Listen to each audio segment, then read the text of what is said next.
Welcome, everybody. Race 3 of the ABN AdminBoxx Cup Series. We're live from Las Vegas for the Prismatic Motorsports 200.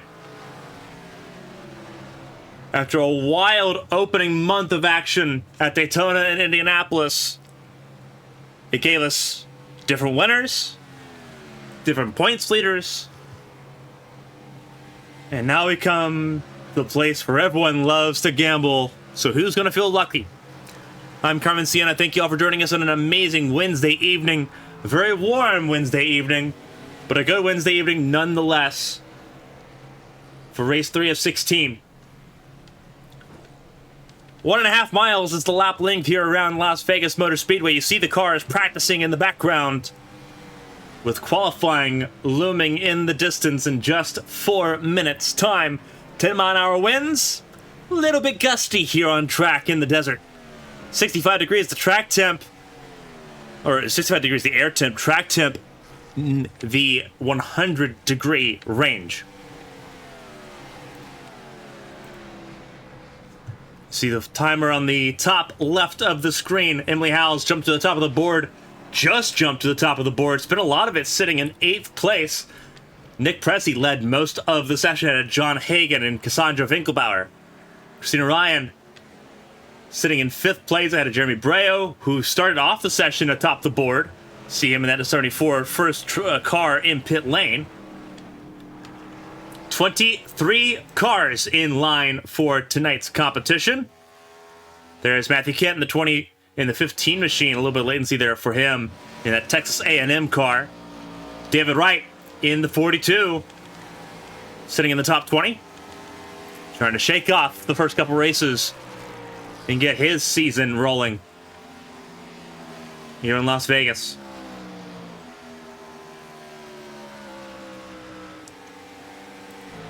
See Tommy Reynolds in the Autel number 7, rolling out on track. He is 16th fastest at the moment. Set a lap time of a 30.21. Best laps are on the board underneath the driver's names, so you can see what laps they've run so far with less than 3 minutes to go. Selena Thompson sitting in the 17th position.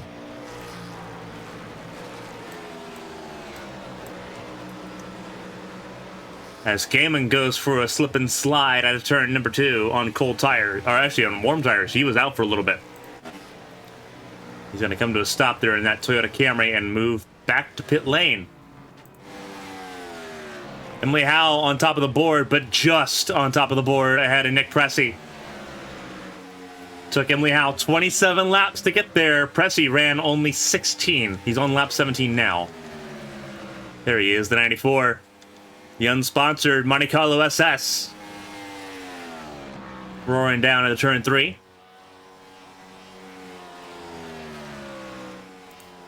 Fragments of a second. And he's going to come to a stop here at the Tri-Oval. And go back to pit lane. John Hagan sitting 3rd fastest. The fastest rookie so far, but it's a tight rookie class with Winkelbauer right there in tow as well. See there on the top of your screen, 3 milliseconds. The gap between Howe and Pressey at the front here in practice. Christina Ryan, sitting top 5. See what she can do as she battles for a race win. Pelletier sharp, checking John Hagan up as a little bit of miscommunication there. There is Winkelbauer, as you see the 4th place car. Another Toyota. Neither of them gained any time by any means of the imagination. Josh Gaiman did gain time, moved 9th fastest with a minute left. So if practice winding down, drivers finding a little bit of pace. Gaiman tagged the water to turn 2 though. We'll definitely not want to do that in qualifying here coming up. More and more cars coming into the fray. We'll have 25 cars, it looks like, in this session. Drivers that have not set a lap time just yet. Blake Henderson, Bryce Saucier, Amity Polstrix, who is on track right now to change that. Just 21st fastest, I added David Wright. And then James Gutta, who finished 6th last time out at Indianapolis.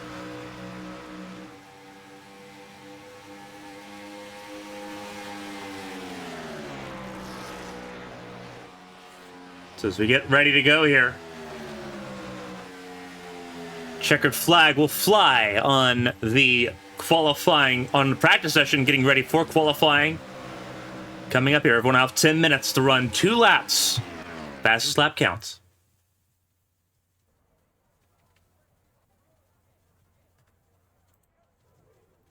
"10 minutes for qualifying is what the drivers will have. We'll see who rolls up first. Looks like the first car up and running will be... Looks like it'll be Ruby Acosta. Queen's Design. Driver 1 of 3 in the field. Believe there's only 2 racing tonight. I don't believe Paige Morton is present. So it's Ruby Acosta and Callie Height that are representing the team tonight.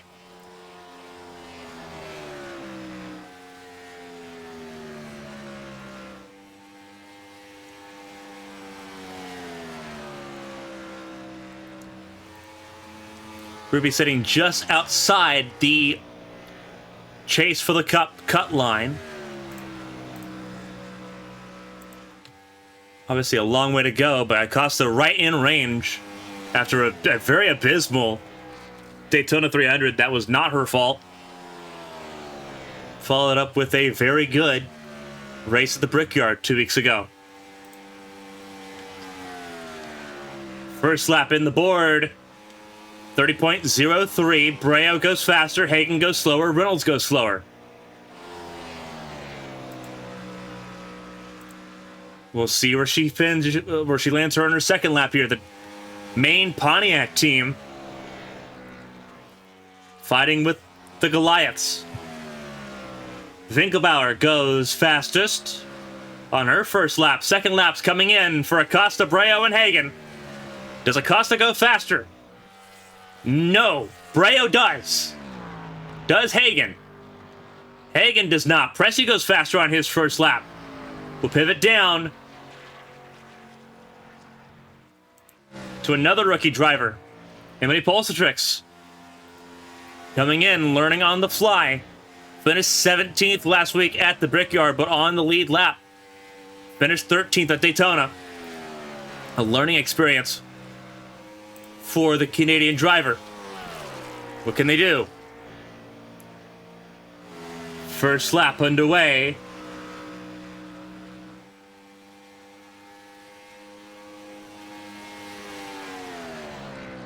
It's like 26 cars with the addition of Toby Estes.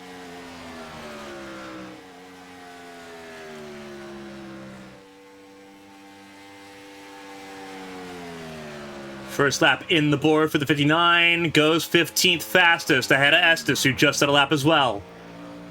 Catania, Caitlin Height, Bradley Wright, Emily Howe, all on track at the moment. Cars in pit lane, Matt Kent and Blake Henderson. Christina Ryan has not yet run a lap yet. Neither has Zach McBride, who I believe is electing to start into the back of the field, trying to salvage points after a very terrible start to the season for him. Caitlin Height goes third fastest. Polsatrix, where do they go? Does it go faster? Yeah, the time's faster. 30.29 for Emily Polsatrix. And they'll sit 16th. Blake Henderson, the Daytona 300 winner.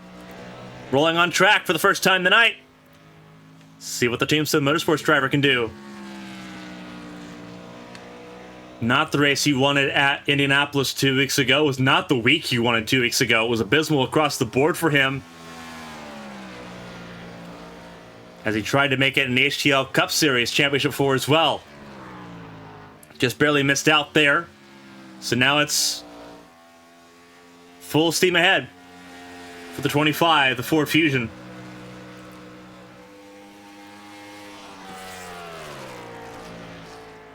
As he rolls through, see what he can set.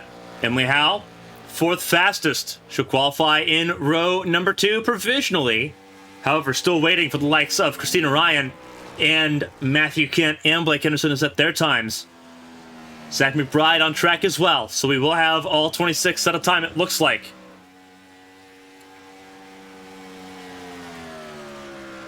Henderson's first lap, where does it put him? 22nd. Room to grow.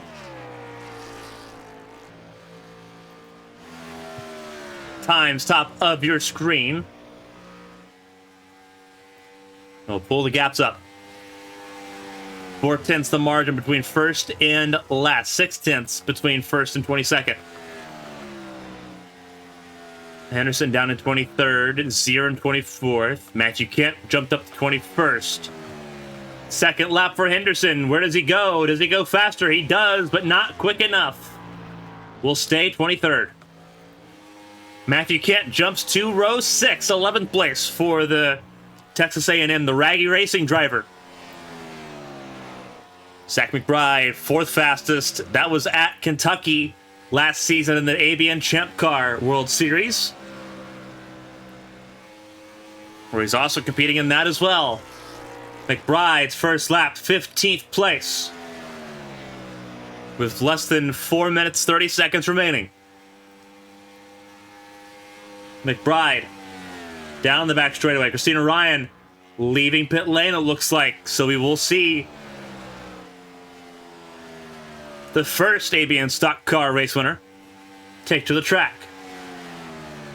McBride's second lap. Where does he go? He stays 15th.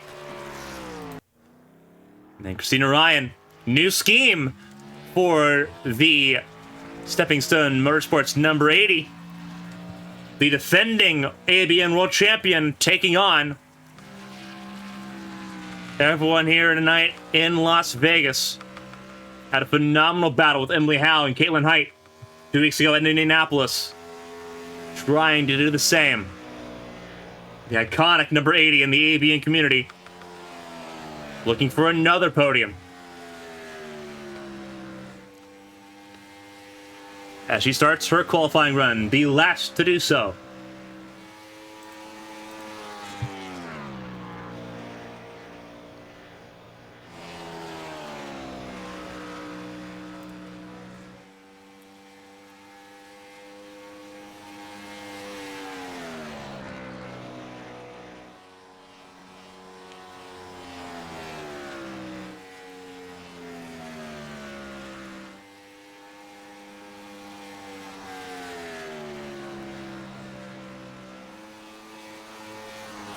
First lap for Christina is 13th. What can she pull out of this second lap to get into the top 10?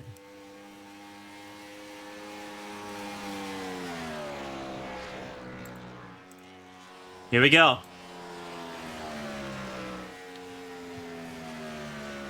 Last chance. Is this lap quicker? 190 at the line. And it is quicker. 6th place for the Stepping Stone Motorsports driver. But it will be Cassandra Winkelbauer on pole position ahead of Jeremy Breo and Caitlin Height and Emily Howe, with Nick Pressey and Christina Ryan rounding out the top 6.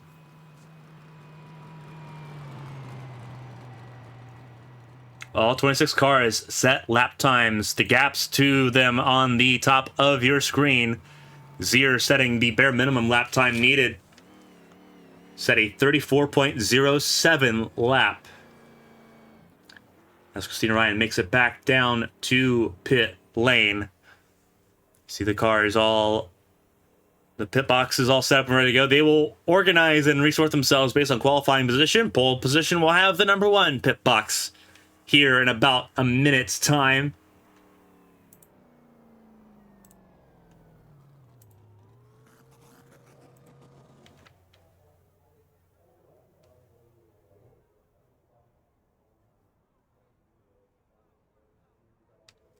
Less than a minute left. Then we'll have drivers meeting. So I will not be present, but we will have cars on track for y'all to listen to. You see Vegas going to be very intense, very tight at the top between the top 10. And we'll talk about the starting grid coming up here in just a second. But enjoy the sights and sounds of Las Vegas here over the next few minutes as we go through driver's meeting. And don't go anywhere.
Alrighty.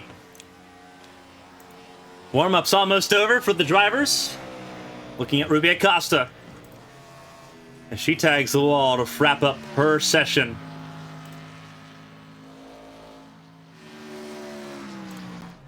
And this is what everyone's going to be looking at for this race.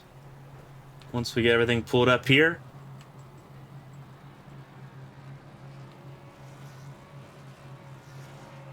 (106 degrees the track temperature for this event, 66 degrees the air temp, and the winds have died down. It was 10-mile-an-hour winds, now it's 6-mile-an-hour winds. Big changes here on track as we get ready to go.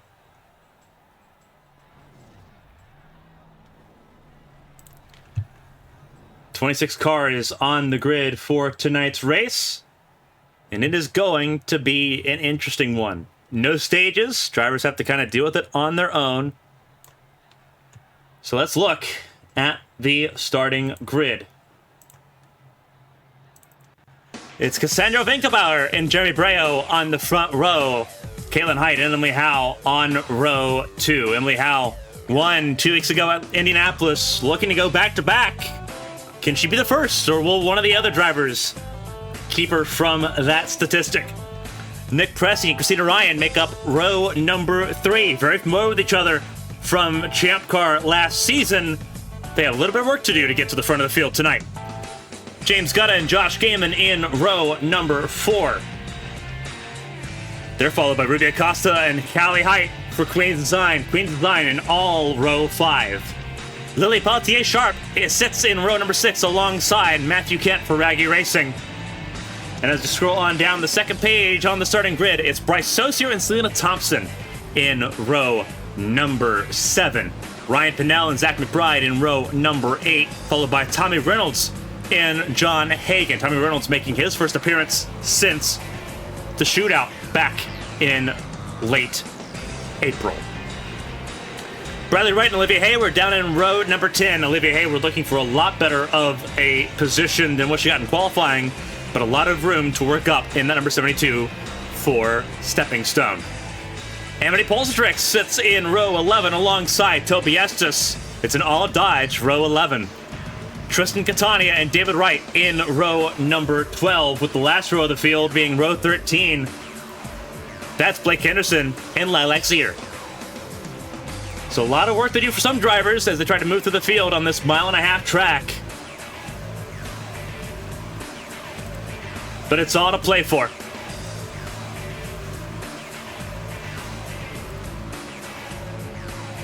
There'll be 2 laps here to go as we get ready to go.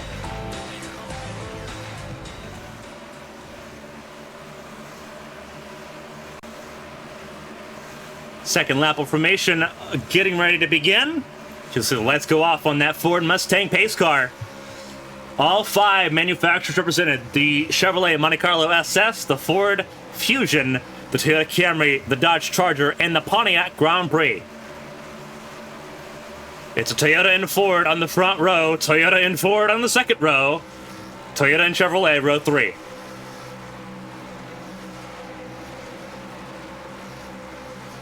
As we get ready to run here at Las Vegas, the third of 16 races. Next week it is Fontana, but they got to get through the desert first.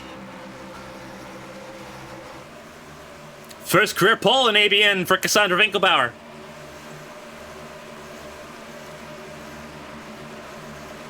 It's going to be a lot of fun. For the first time, ABN's visiting Las Vegas Motor Speedway for an in-house event. We've been here as a part of the ARCS community, broadcasting for the Ace Career Cup Series. The first time ABN's been to Las Vegas, and oh, how sweet it is.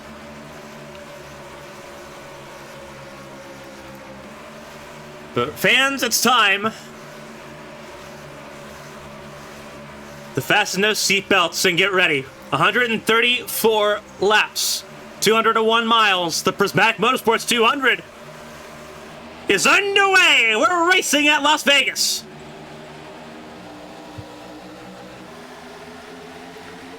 Good start by Winkelbauer.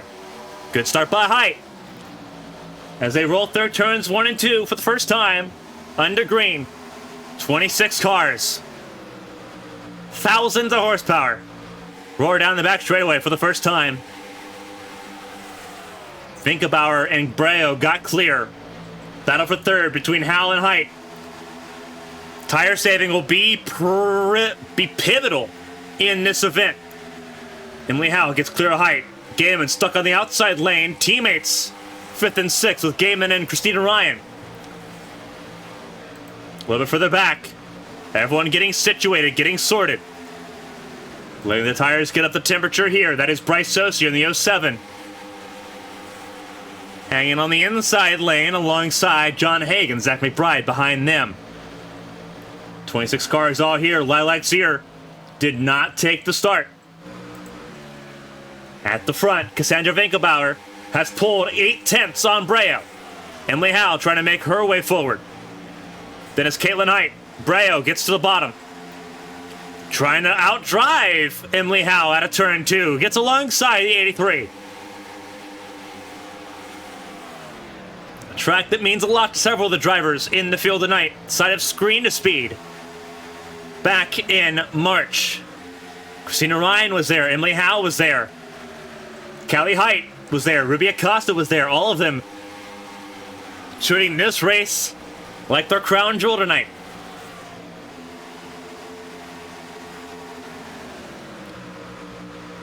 As everyone sorts through, Breo beginning to fall a little bit. Lap 4 coming to a close.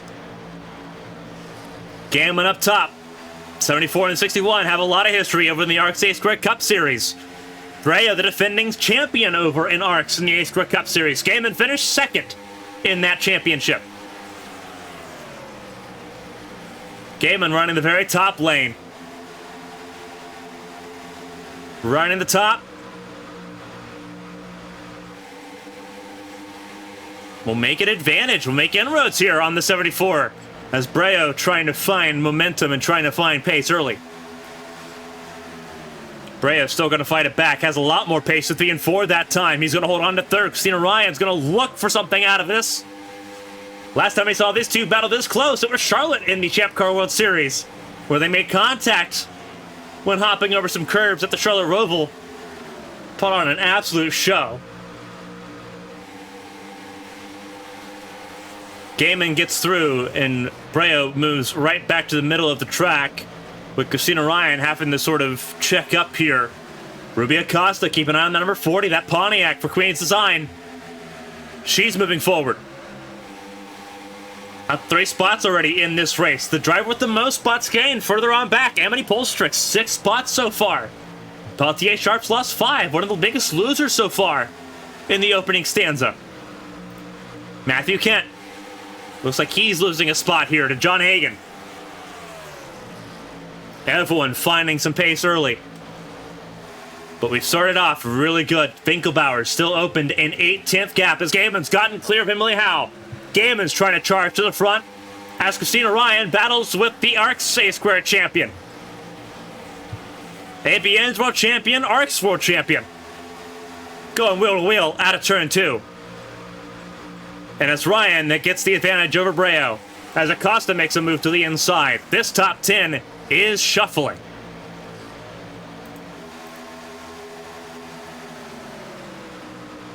Crazy stuff here in the opening stanza. Lap 9 underway. 200 miles, same distance as Indianapolis. But already way different shape taking place. As Breo falls backwards just a little bit more and more as this run goes on. I wonder if he's trying to tire save, and if so, wonder if that's going to come back to him later on in the stint. We have to kind of figure that out. Everyone trying to get the general vibe and consensus of this opening run.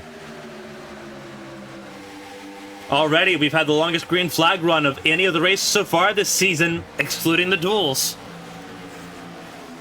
As Breo gets loose, keep an eye on that 74 Breo. And he's still loose, still loose, still loose. Acosta moves to the inside lane. They're 3 wide. The answer to the question, Breo was not trying to save tires, but now everyone getting a little bit loose out of turn 4. That's Acosta that got loose on the bottom. That's Hagan that's going for a ride. Trying to lock it down. Caution may come out here. It did not. Now it's going to. And that was someone that jacked Hagan into the wall hard. I believe that was Tommy Reynolds. It was 7 of Tommy Reynolds.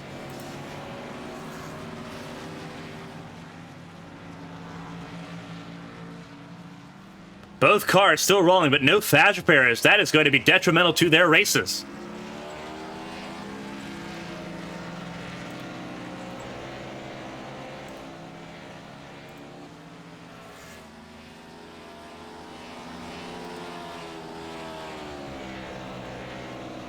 We'll go back and look at what happened. We saw drivers beginning to get more and more loose.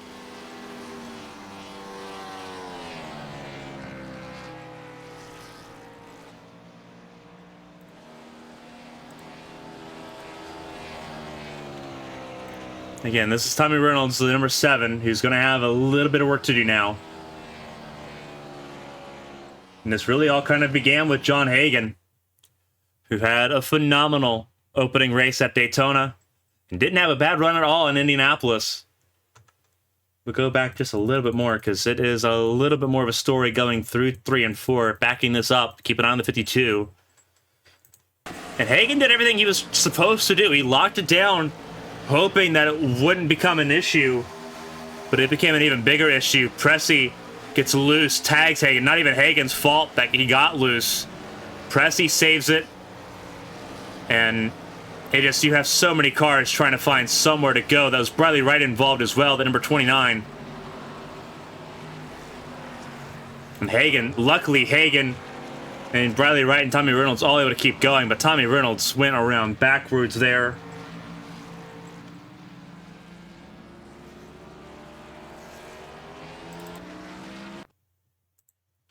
Here's John Hagan's perspective. We'll see what we can find of Tommy Reynolds, because this is going to be a nasty hit for the number 7, who's not going to see it.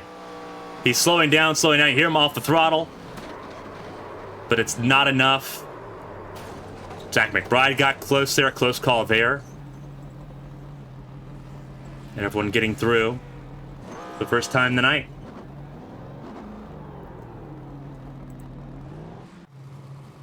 Reynolds on pit lane, same with Hagan and Bradley Wright, who are all still on pit lane.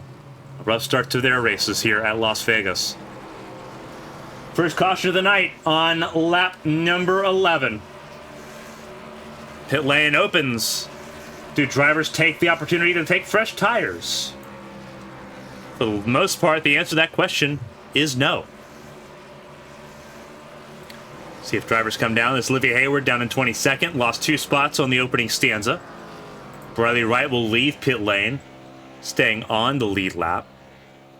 But you see that car is nowhere near healed up. And because drivers had not gone a lap down, it's a short caution. Already going double file here.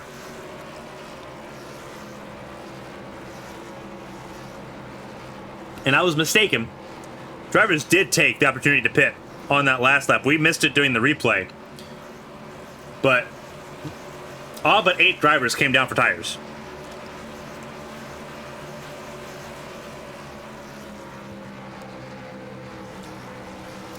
James Gutta, the 86, took 2 tires. Cassandra Winkelbauer led the field that took 4. Everyone else, though, from Gaiman down to Catania, all still out on the original tires that they started this race on.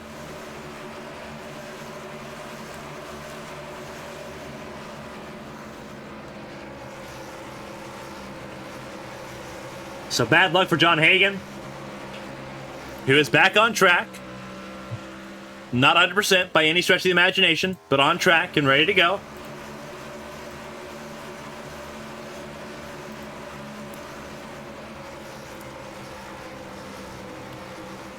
It's Gaiman, Height, Breo, Thompson, top 4.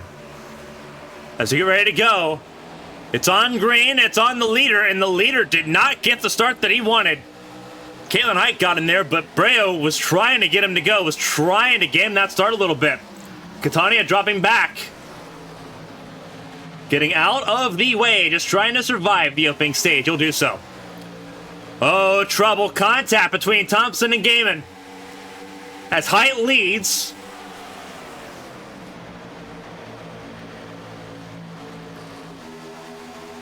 And you're going to see the drivers that took fresh tires. They're going to get a big start here. Tires, they mean a lot right now. Finkelbauer on her way forward, already back up to the top 5. Christina Ryan slicing her way through the field. James Gutta behind.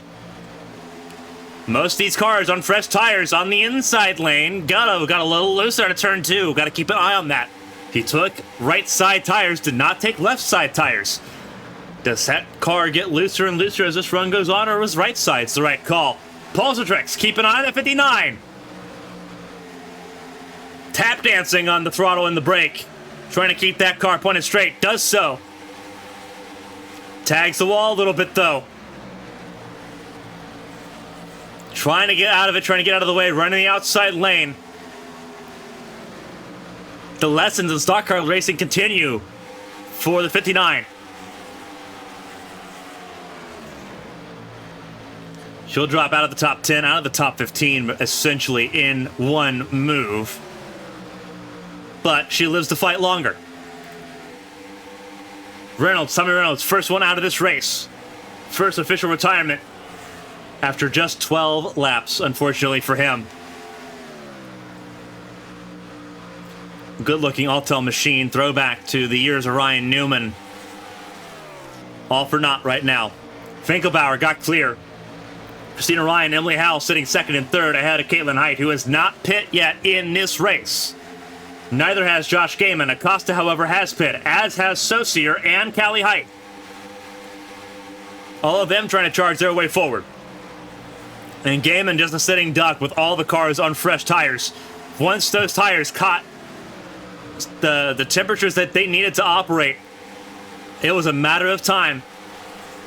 The advantage of having the old tires on the restarts, they warm up quicker. And you want that for a very late restart, but you don't want that for long run pace. But the idea is that maybe save a set of tires so you can kind of go a little bit spend happy on tires later on in this race if you need to. That was the gamble. We saw at the first couple races, cautions bookended those races at Daytona and Indianapolis. Cautions were very quick. Opening stands. There's trouble. Cars in the wall. Caitlin Height, and I believe that's Blake Henderson. It is Blake Henderson. And Caitlin Height, 2 cars involved, and it's off the racing surface, so they'll stay green. And Caitlin Height, second place in the championship coming into tonight, will not leave tonight second place. And again, no caution. You see where the tire marks were out of turn 2. Again, it's not a 4-car crash to force an override on the cautions. And now more than a lap's been run. They're going to keep running and hope for a miracle. But Blake Henderson's wounded. Height's even more wounded. As Finkelbauer leads Ryan and Howe. We'll take a look at what happened that has taken out second place in the championship. This is coming out of turn 2. These two know each other very well from HTL on Monday nights. Just a little bit of contact. And I don't know if that's on Height or Henderson. Height had not pit for tires yet, so I don't know if she was getting tight or what was going on there. We just see that there's contact as they come out of turn 2. And very unfortunate, we can't focus on it too awful long as we still have a lot of racing going on track. Battle for third between Ruby Acosta and Emily Howe. Acosta making her way forward as the duo battle out of turn 4. Acosta put a lot of time in over this week as a caution comes out. It's for Estes, Wright, and Hayward. Oh, a lot of cars involved in this. That is in turn 4. I don't believe Hayward's involved in it. In fact, she is not involved in it. She got clear of it. She just came to a stop. But a lot of cars involved. Matthew Kent, James Gutter, Ryan Pinnell, Toby Estes, David Wright. Looks like they all got a piece of it. So what happened here? You see this cluster of cars. And a little bit of contact between Kent and Gutta.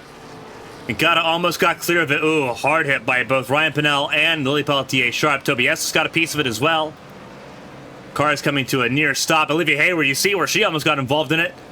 Had to get onto the apron, use the apron to brake.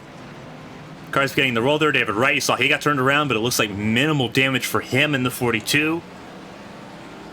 And that was the bailout that a lot of drivers needed. Caitlin Hyde especially stayed out the entire time, hoping for that yellow. Blake Henderson had blinked and came down pit lane first. So he will stay in pit lane.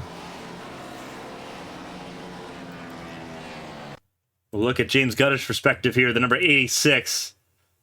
Not going to be a fun move for him. You're going to see the contact here. This is the slightest of contacts. Saves it initially. Matthew Kent doesn't save it. Ryan Pinnell gets involved. And Jim Gutta, just like at Daytona, now having a little bit of character on the 86 as he gets himself rolling again. You see that roll.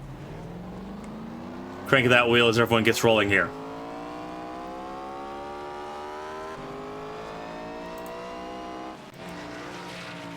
Olivia Hayward coming out of pit lane on lap 24.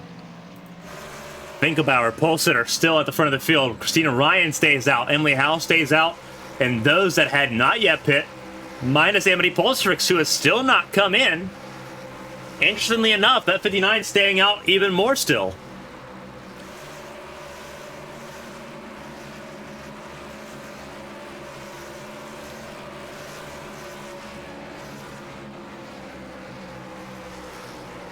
And here's the move down pit lane that a lot of drivers are going to take. Polstrix, McBride, Kent, Hagan, all coming down pit lane.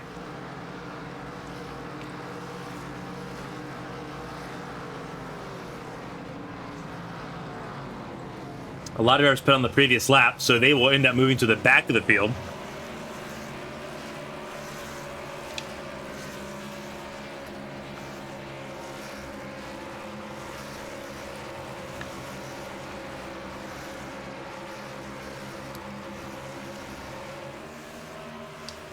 So ongoing caution for the second time tonight for a multi-car crash involving James Gutta, Matthew Kent, David Wright, Toby Estes, Ryan Pinnell, Lily Pelletier Sharp, and others.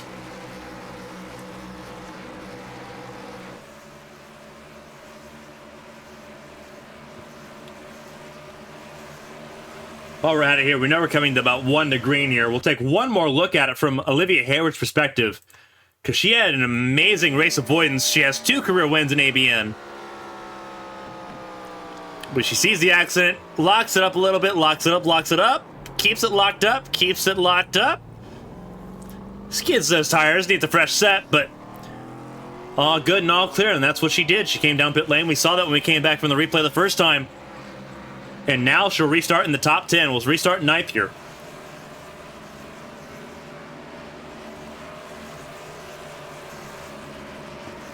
As drivers get ready to go, it's Finkelbauer and Ryan on the front row.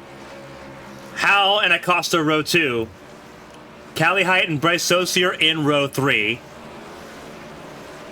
Row 4 is Jeremy Breo and Josh Gaiman, who now have the freshest tires of the bunch. Minus those that pit on lap 25, a lap later. But now the tides have turned.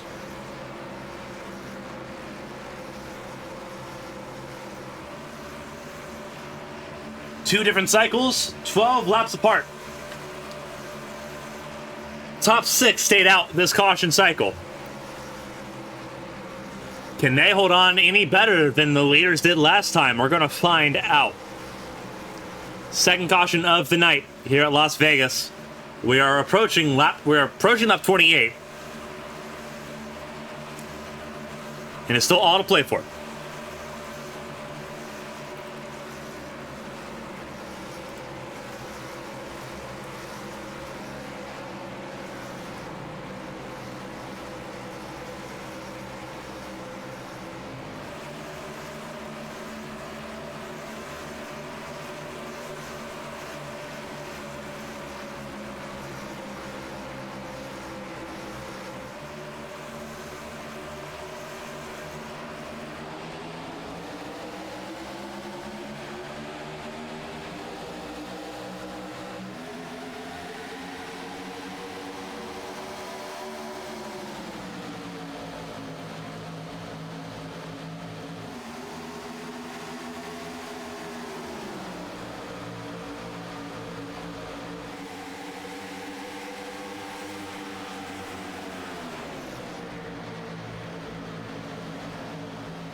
Back underway here. Josh Gaiman making his way forward. We see that move forward by the 61. Christina Ryan leads as we approach lap 30.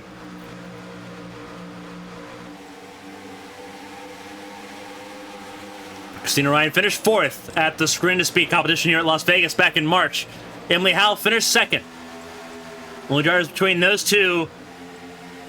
Saoirse Fitzpatrick won that event, and Athena Leclerc finished 3rd. But both of them hold Vegas very near and dear to their hearts, and both of them doing really well, 1st and 4th right now. But Josh Gaiman is on the move. That 61 trying to find a way around the 6, who takes away that upper lane. Gaiman had to stall, and it allows Howe to fight back on the inside lane, finishing lap 30. Trouble.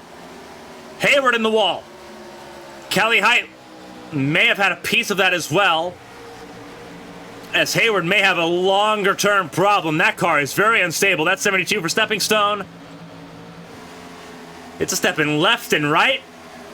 A lot of tank slapping going on that 72 as she tries to keep that thing pointed straight, but that may be an ailing car rolling around the track at the moment, trying to get situated, but Hayward down to 17th position. Finkenbauer drops to 4th, may drop lower as Gaiman gets clear.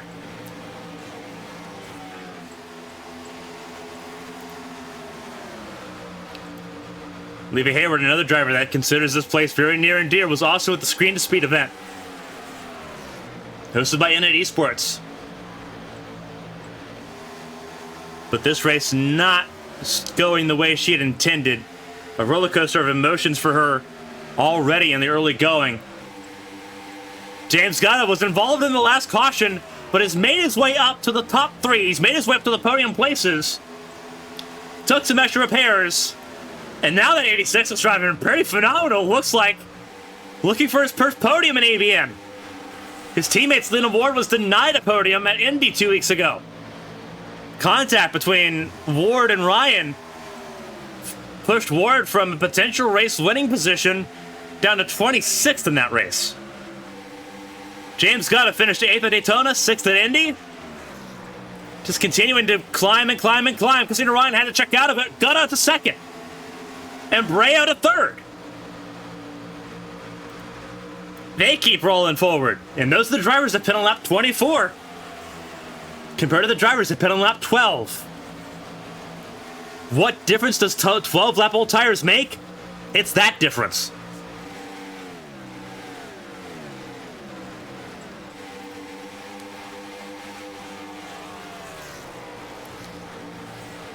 Brayo gets clear for 3rd. Christina Ryan holds on to the 4th position. Keep an eye on the 59 Amity Polsatrix, who pit on lap 45. Polsatrix is right now in the catbird seat strategy-wise for one of her best results in this series and one of her best results on ovals. Really good run. Fantastic to see that 59 Ford up front. Finkenbauer sits 7th in an ailing car. Kaylin Height, bailed out by the second caution of this race, was involved in a green flag accident with Blake Henderson. Henderson's race is over. She joins Tommy Reynolds and Lilac Sear in the retirement zone. Olivia Hayward has dropped a lap down, had to stop for repairs, but is now a lap down behind John Hagen. But Kaylin Height got bailed out significantly under that second caution and is now back on the prowl. Looks like there's another car going a lap down. That is Ryan Pinnell, the 12, going a lap down.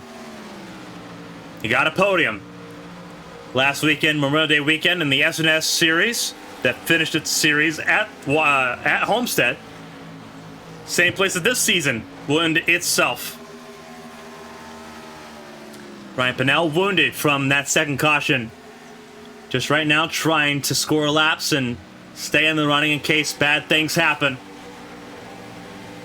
Amity Polstrix gets clear for 4th place. Kaylin Height trying to chase that 59 down as those on lap 12 tires continue to fall backwards. It's Christina Ryan and Emily Howe. Ryan got loose, almost got into Pinnell.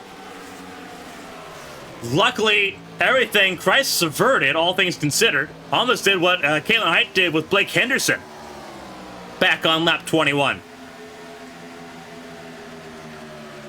Luckily, everything avoided. Toby Estes on his way forward. One of the biggest gainers in this race. Pulstrix has only gained more. 17 positions gained for the 59. The 2's gained 14 spots. But he's battling with Selena Thompson. Thompson sitting in 9th ahead of the pole sitter, Cassandra Vinkelbauer. Ruby Acosta sitting down in 11th place. Vinkelbauer, Acosta, Howe, Ryan, all of them on lap 12 tires. Same with Callie Height and Bryce Saucier. There's only 6 of them that stayed out on those older tires. Does it pay off for them? We're going to see. The field is spread out a decent amount. Josh Gaiman looking for his first win in the series. Leading the championship in Formula Atlantic. He's been looking for a little break of luck in one of the top flight series, though. Didn't find it in the HL Cup Series. Hasn't really had it in the ARCS A-Square Cup Series. Hasn't really had it in the ABN Champ Car World Series. But Tuesdays and Wednesday nights have been going pretty well for that 61 car. Running the outside lane. James Gutta sitting in 2nd ahead of Jeremy Breo. Good company in that top 3. Pulstrix sitting 4th, dealing with Caitlin Height, who I believe Caitlin Height's going to try to make quick work of that 59. But Pulstrix holding her own, doing a phenomenal job in that 59 Ford. Height goes through for 4th. Emily Howe still sitting in the top 6, but that too of Toby Estes is chasing down that number 83. As we look on board, the 2 of Toby Estes, 13 career wins in ARCS, make that 14 with Sunday's race at Charlotte. Still looking for his first in ABN, and right now he's on the correct strategy to be that way, to try to make some inroads on making that happen tonight. Just got to get around Emily Howe, the points leader. Points will shift dramatically with how this race has been going. It's just a matter in whose favor. If it's going to be in Emily Howe's favor, Caitlin Height's favor, who's recovered well. Christina Ryan's still in that conversation. You can't ignore Jim Gutta in 2nd place right now. He's going to make some massive inroads. I know it seems early to be talking points, but race 12, we determined the top 12 battling for the championship. And everyone's mind is on that chase for the cup.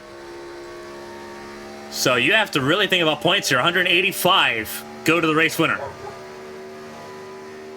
As Estes battles with Emily Howe.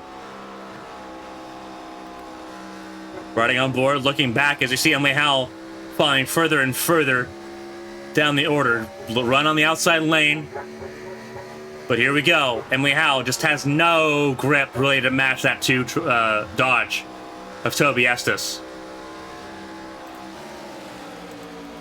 And he'll get around as there's Pulstrix in the 59, who has fallen back to the clutches of the 2 and the 83.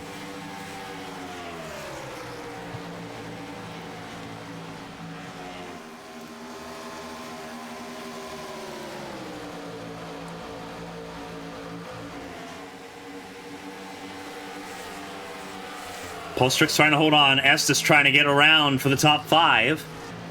Both of them the biggest gainers so far. Pulstrix gets loose. Estes gets the position. So Estes now up 17 spots as Pulstrix drops a couple spots down to being only 14 above where she started this race. Christina Ryan sitting in 8th place, dealing with Selena Thompson. Ruby Acosta back in the top 10, gets ahead of Cassandra Vinkelbauer. Ryan Pinnell down pit lane. There's the 12. Oh, he spun. That is a spin, and he's going to come down pit lane anyway. May as well.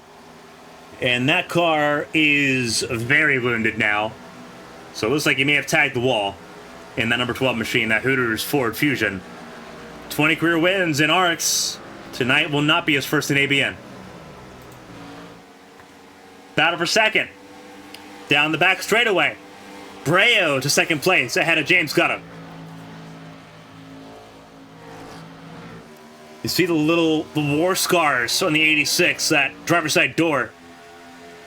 Definitely not a flush panel anymore. But Breo getting around the 86, who's driving really well right now. They have got 3.4 seconds on Kalen Height in 4th place. Presti, the first one in. Are we seeing green flag pit stops? We may be. As Presti comes in, and he was not one of the lap 12 start. He was not one of those on lap 12 tires. Saucier also looks like he is slow. And a little bit wounded in that 07. That front end and that rear end's not looking okay. As Kalen Height comes in. So more cars coming down pit lane. Thinkbauer also down pit lane. Thinkbauer was on older tires. Acosta also in.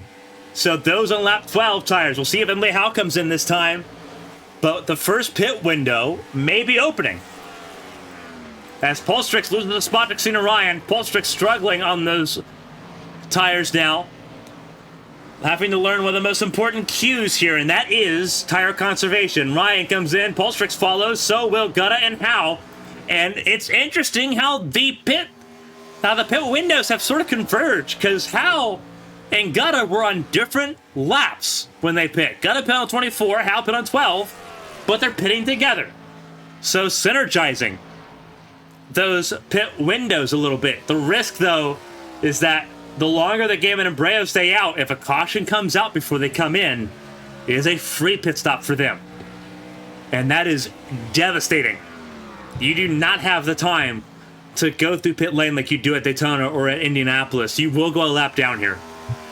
And that's exactly what's happened so far with those that are pitting right now. There's Saucier, who's about to go 2 laps down.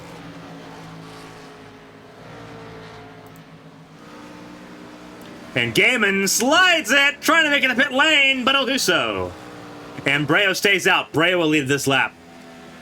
First lap led for Breo in the ABN AdminBoxx Cup Series. Selena Thompson 3rd behind Toby Estes. Matthew Kent in 5th. Will make a 4th when he gets around Josh Gaiman. Lilac Sear back on track. Has just joined the track.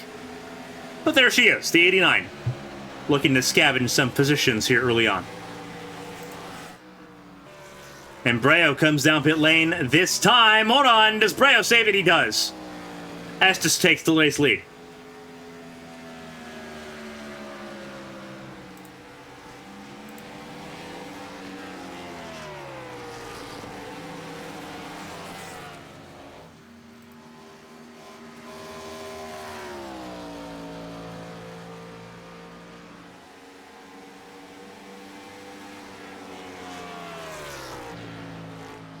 Approaching the halfway point. Halfway is lap 67 in this race.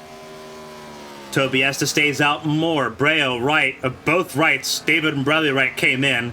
4 cars stayed out, and all of them pit on lap 25. Estes, Thompson, Kent, Catania. The top 4. You see them on the left side of your screen. We move to the tower because of positions moving so much right now.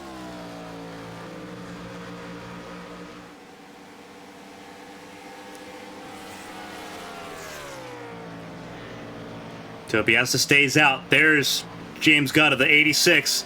Full head of steam.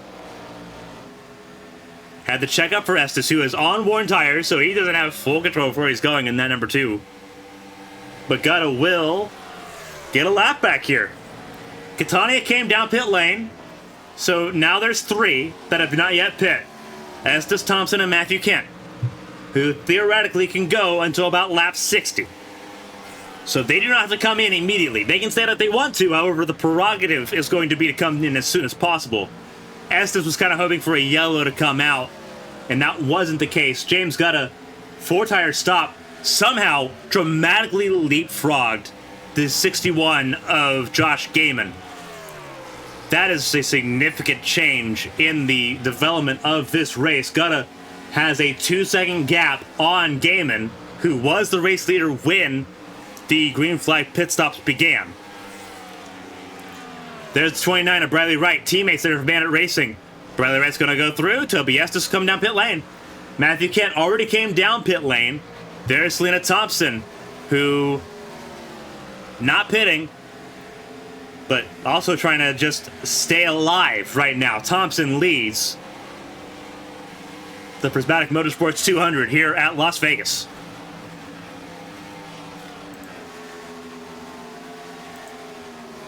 Solid run for the 63. Getting some laps out front. She can stay outside a little bit more if she wants to. Get some laps led. It's not going to last by any means of the imagination, but savor them while they last. Lead laps, especially in this field, as tense and as competitive as this field is, not easy. Not easy in the slightest. Estes falls out as you see him coming out of pit lane. He'll go a lap down provisionally.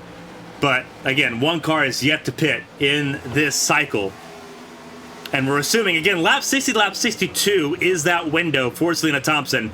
And she's going to try to use every single bit of it, because if she can, that's almost a free pit stop. Because only 7, 8 cars on the lead lap, she would stay top 10 if that were the case. So there's an incentive to stay out.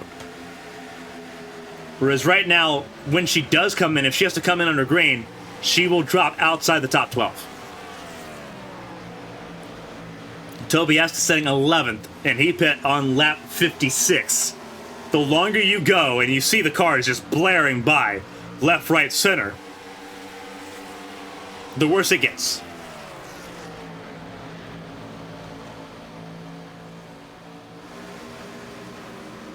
And there comes Thompson down pit lane. So now all eyes are going to be on the 86 of Jem Gutta.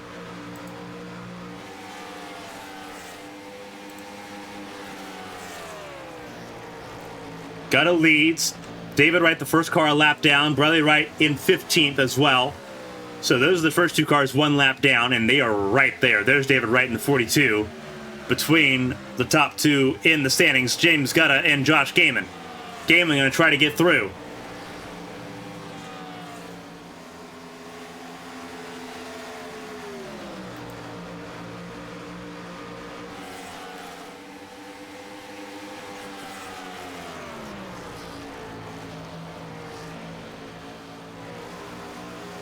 And here they come.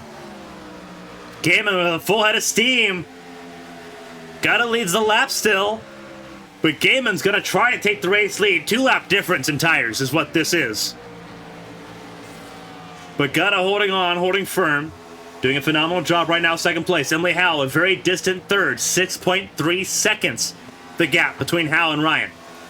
Or between Howe and Gutta, I should say. Third through fifth, a lot closer. They're all on your screen right now. The 83, the 80, and the 74. Brea pit on 52. He pit later than Howe and Ryan, and those tires do show it. 3-lap difference. Brea looking for a top 5, looking for 4th place right now. Going through turns 1 and 2. Christina Ryan sends it through turns 1 and 2 on the bottom lane. Brea runs high on the entry, runs down to the middle. Runs back up high on the exit, and will clear Ryan for 4th place. Emily Howe coming closer and closer in view for the 74 Brea.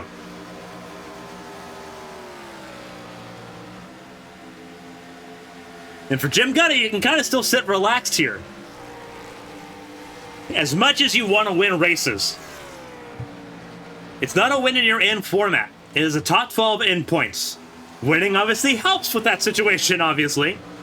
But it's not the be-all, end-all. For James Gutta, he is one of the few drivers in the series so far that's finished top 10 every race. He's done a phenomenal job in that regard. And he's got a massive buffer, 6.3 to Emily Howe. Just a phenomenal window for him. And we know that he's got a phenomenal fuel strategy, a phenomenal pit strategy, because he got the 2-second leapfrog over Josh Gaiman. The question you have to ask in this situation is, how much can he continue to use that? Because he's losing time dramatically now to Josh Gaiman. 1.5 the gap between the top two. As Brea tries to charge for 3rd place, will do so! Gets loose on the transition from the apron to the actual track. You're allowed using the dog leg. You're allowed going below the white line. You just can't do it at Daytona and Talladega. But Breo made it work, got a little slideways, but got third place from it. And you can tell still that there's two separate strategies going on right now, because the pit windows, while they did kind of converge, they didn't completely close on each other. It'll be something that we'll kind of see kind of merge together closer and closer as we get into the next couple of green flag windows. A lot of fanning out, though, in this race. 26 drivers took the green flag. We have 24 still running. Only two retirements, Tommy Reynolds and Blake Henderson. Lilac Zier, who missed the start, is running now and is trying to get to 24th place, Blake Henderson. She's got a couple laps more to run in that regard. We'll pop up the track map so you can see where everyone's at here at Las Vegas Motor Speedway. The third race of 16 in the first season of the ABN AdminBoxx Cup Series. Gaiman getting around Lilac Zier, putting Zier another lap down. But Zier's not worried about getting back on the lead lap. She's worried about picking off positions one by one. Just like what she did at Daytona 3 weeks ago. Car in the wall, I believe that is the 07. No, that's the 47 of Zach McBride. McBride not having the best run so far, but he's still running, which is more than what could be said from Daytona and Indianapolis. He's doing a decent job surviving 18th place for the 17 car, or for the 47 car. And there's Jim Gutta in the 86. Second place, there he is. Gonna try to make his way through some of the lap traffic. Then you have Breo in third, entering turn one. Battle still for fourth place now, Emily Howe and Christina Ryan. Toby Estes in sixth, up 16 spots from where he started this race. The biggest gainer so far in this race. That prize has kind of gone back and forth between Estes and Amity Pulsatrix. But Estes right now has it up 16 spots. Pulsatrix is up 12 spots. They're sitting in 9th place. 9th place for the Canadian driver. The only Canadian driver in the field.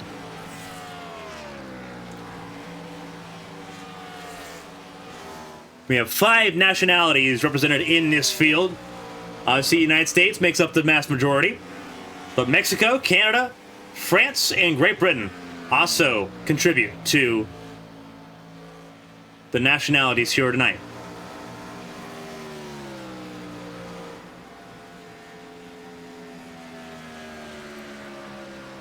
Estes sitting in 6th place. Then you have Cassandra Winkelbauer, pole sitter for this race, sitting in 7th place. Ruby Acosta in 8th place, up a spot from where she started. She started this race in 9th.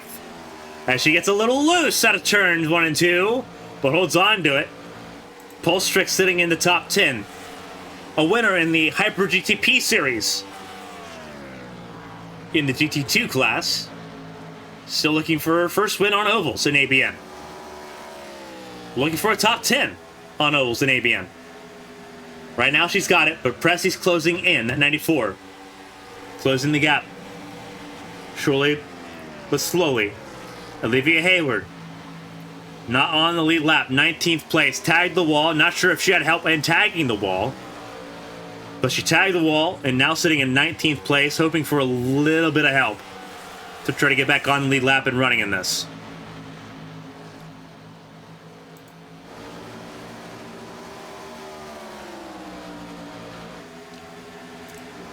Kaylin Height, even more trouble for her. Speeding in pit lane. A very prolonged stop for that 11 car has pushed Kaylin Height from the top 5 to 20th place. An abysmal result so far for the Taylor Mills Racing driver. The only one at this race, Taylor Mills, the team owner, not present for this event. Kaylin Height entered this race second in points, has had an up and down day. Pulsatrix first car in pit lane. Don't believe this is a scheduled stop. Pulsatrix comes in as Gaiman continues to go.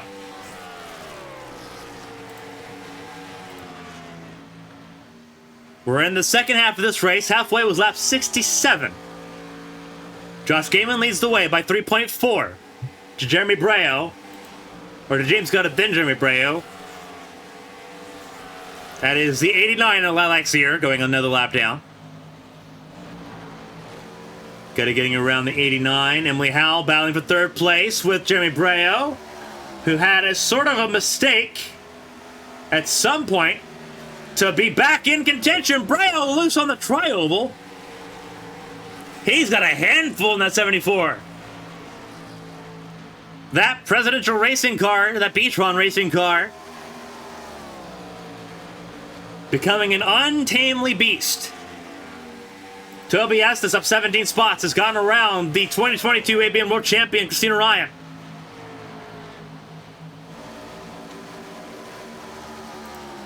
Christina Ryan won in the Champ Car World Series back in 2022 to become the first world champion at ABN. She sits 6th. Not a bad result so far, but she's looking for a little bit better right now. Just not in the place she wanted to be tire-wise. Estes, a 7-lap advantage. And that 7-lap advantage is beginning to pay dividends. Pit stops beginning here in about 7 laps. Would not be surprised if some drivers took with Pulsetrix's lead, I should say, and came in a little bit early. Pulsetrix came down, caution's out, and that's why you don't come in. And it's for Zach McBride. And it's near pit entry.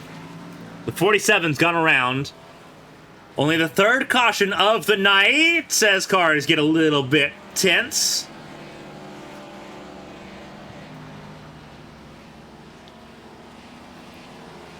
What happened to the 47 of Zach McBride? Here he is. Finished 4th in Champ Car in Kentucky last year. Tries to come down pit lane, just straddles that white line. You'd have to have all 4 on one side or all 4 on the other. Gaiman tried straddling it and it didn't work. Spun him around. He was on the entry of pit lane, coming towards the pit window, but also still on track. So the caution comes out there.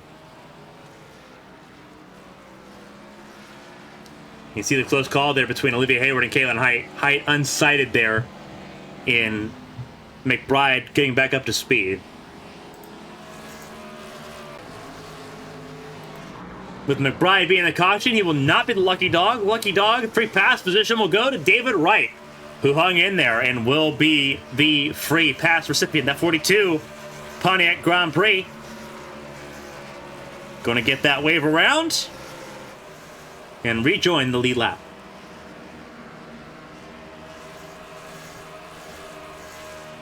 And most of the field will come down pit lane this time, without any doubt. Close enough to the pit window where you can justify not making any silly strategy calls. Can't be too awful fancy in this situation. Amity Polstrix will try to get the wave around here.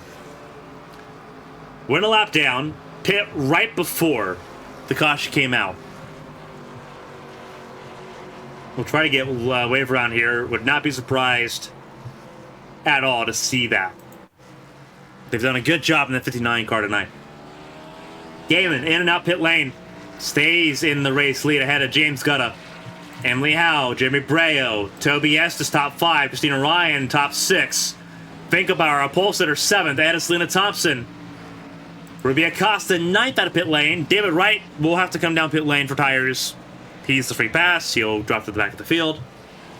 Matthew Kent will end up being 10th here. Then it's Nick Pressey and Callie Height, those on the lead lap. And both of them still on pit lane at the moment. Let's see what's going on there. 66. I'm not seeing a lot of damage on that 66 machine. Pressey coming out of pit lane. But Callie Height still taking service in that 66 Pontiac. With the race leaders coming up quickly. Callie Height's got to get rolling if she doesn't want to go a lap down. And there she is. She's rolling now. But she's cutting it really, really, really close in that number 66. You don't want to cut that close.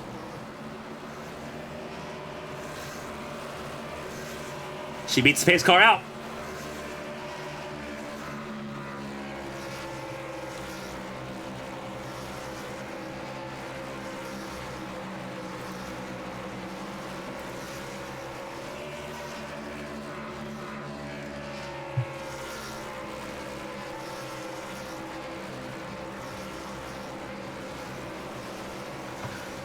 Third caution of the night here on lap 81. It's Josh Gaiman, James Gutta, Emily Howe, Jeremy Breo, Toby Estes, Christina Ryan, your top 6. That'll be the first 3 rows on this restart. Pulstrix will be trying to go for that wave around, as will Zach McBride, who has not pit since lap 50. Very interesting, given that McBride was the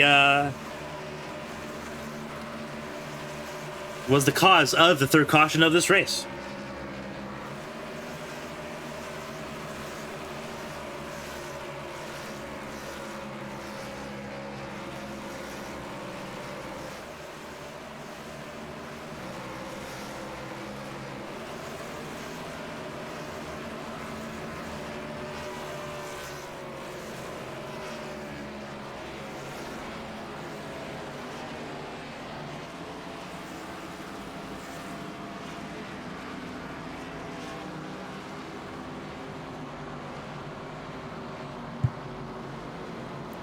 You ready to go back to green here?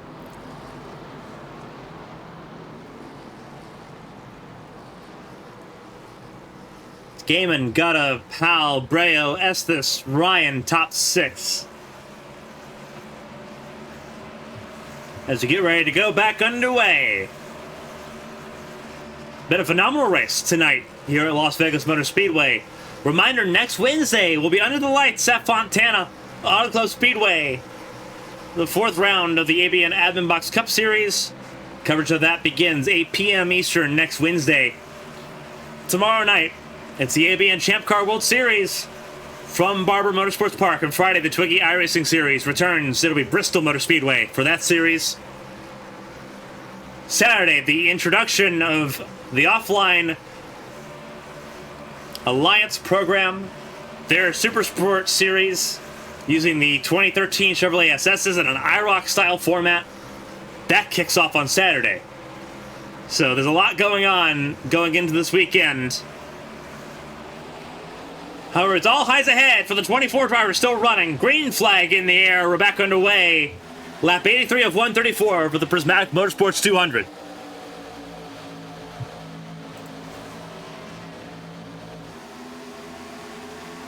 Emily Howe on the charge, trying to make something happen. She has not led a lap today. One of the most dominant forces in Indianapolis 2 weeks ago. Looking for a lap, any lap, to lead. Gaiman's going to make it difficult, as will Gutta, as will Christina Ryan at 80. Running a homage to that screen-to-speed car she ran almost 3 months ago. Side by side for 5th place, Finkenbauer and Breo. Estes behind them. Then it's Acosta. Then Thompson.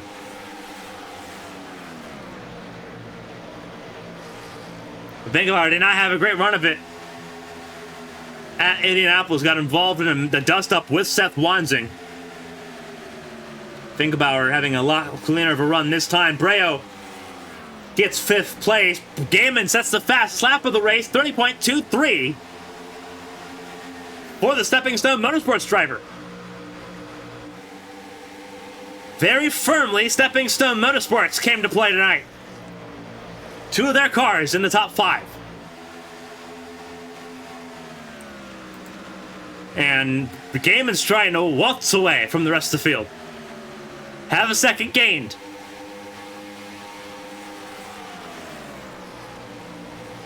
Christina Ryan, James Gutta, longtime friends, longtime competitors over in the Court Cup Series.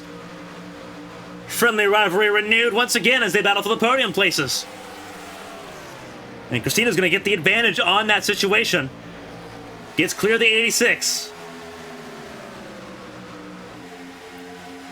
The Ichabod's Ice Tea Machine of James Gutta finished 8th at Daytona, 6th at Indy.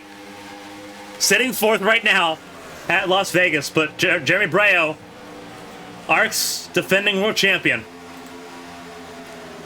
looking to make himself known in the mix. Gets right to the bumper of that 86, the 74. Trying to make inroads. Estes there sitting in the 6th position, that number 2 Dodge. Then it's Acosta, Finkenbauer, Presti, and Height. Caliite sitting in the top 10. Enter tonight, 16th in points. The top 10 would do wonders for the 66 for Queens Design as a whole, with both of their full-time drivers looking for something here. Brito got loose. That 74 went from the wall to the white line, and will still try to make a pass on the 80 of Christina Ryan, and will do so. Does not get clear, but will take third place at the line. And a caution's out. Caution has come out. We're looking for where it might have come from.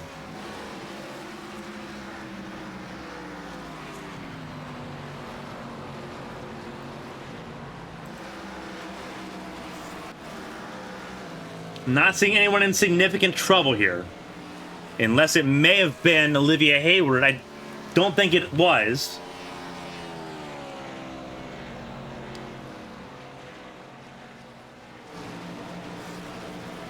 Because Hayward was passing Saucier at the time of caution. Had actually just made the pass stick.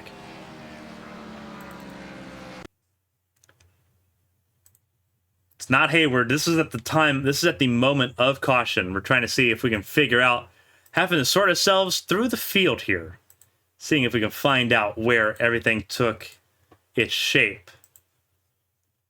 Not sure where the caution came from. Not seeing anyone pointed the wrong way here. Yeah, I'm not seeing any reason for the caution to have come out. Unless it was here. And it was Saucier, and it was on his own. Didn't pop up on our screen as to who was the cause.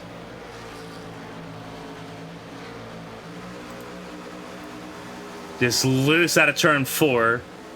Try saving it, try saving it, try saving it, try saving it. Around he goes, and around for the 4th caution of the race. So, was not Hayward. Hayward was in the vicinity, but was not a part of it. Make that the 2nd close call for Hayward tonight. But she's still a pretty fair shy away from getting back on the lead lap here. 3 laps down for the 72 for Stepping Stone Motorsports.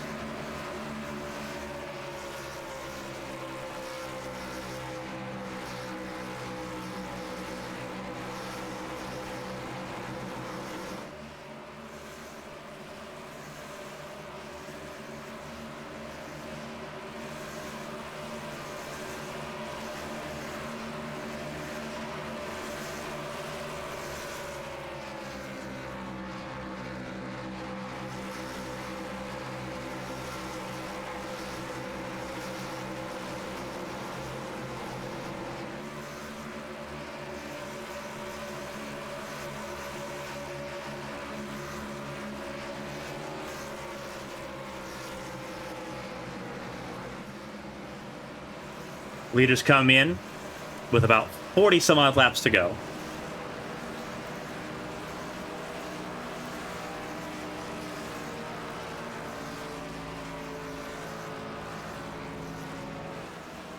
Cayman, the only one of the race leaders here to pay. Obviously, Emily Howe, Christina Ryan, Ruby Acosta, they came in already early. Breo, Gutta, Estes, Thompson, Poltrix, Kent stayed out. Poltrix has been out since lap 73.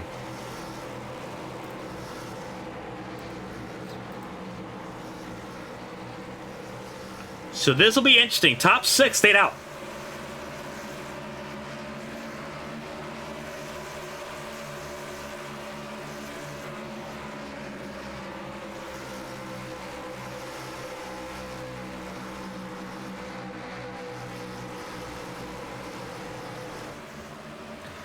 Under our 4th caution of the night, a single spin for Bryce Saucier on the front straightaway has put 15 cars on the lead lap. Bradley Wright, the free pass recipient this go around.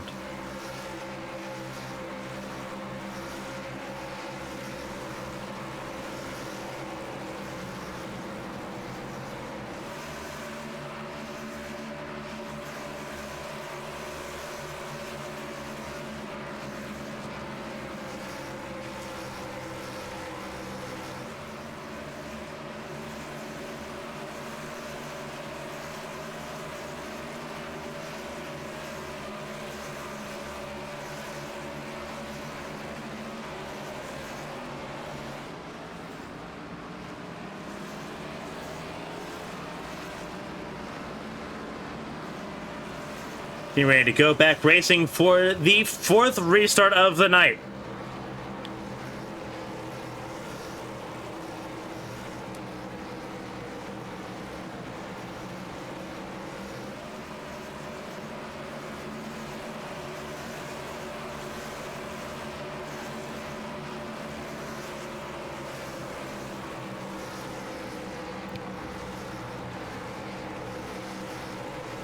As we've seen before, fresh tires mean a lot.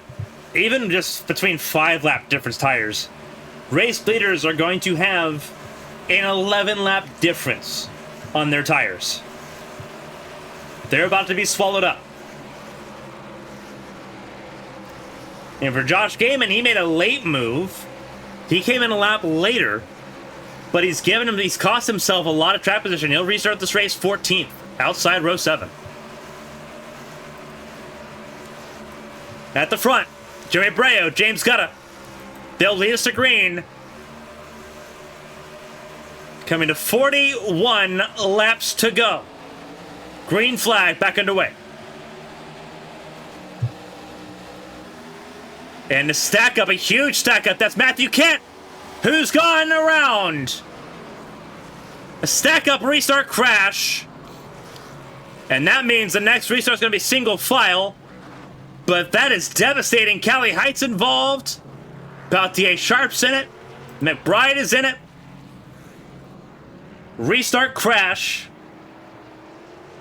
Someone must have spun their tires because Kent was in the first 3 rows. And if he spun his tires and checked the field up, they had nowhere to go.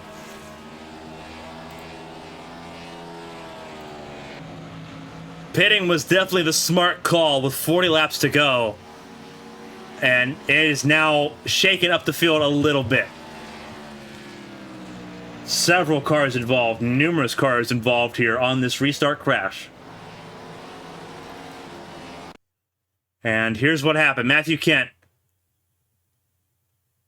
We'll zoom back a little bit. Matthew Kent was sitting again in the top 6 in this conversation. Does he spin the tires or does someone in front of him spin the tires? This is on that restart. And, oh, Selena Thompson spun the tires and it checked everybody up. Christina Ryan got a piece of it but got through. Gaiman tried making it 4 wide. Did not manage to shoot the gap. Callie Height got a piece of it.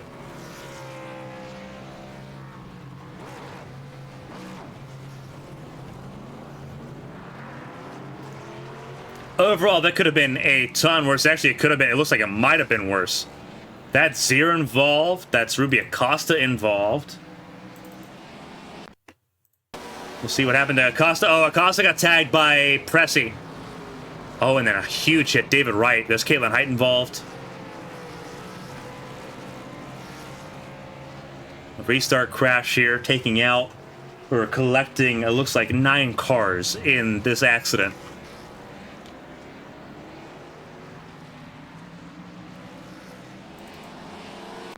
We're right on board with the number 40 of Acosta.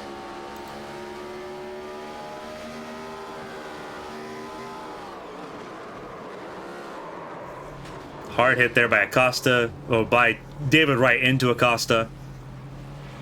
And Acosta just kind of letting everyone sort of make their way around.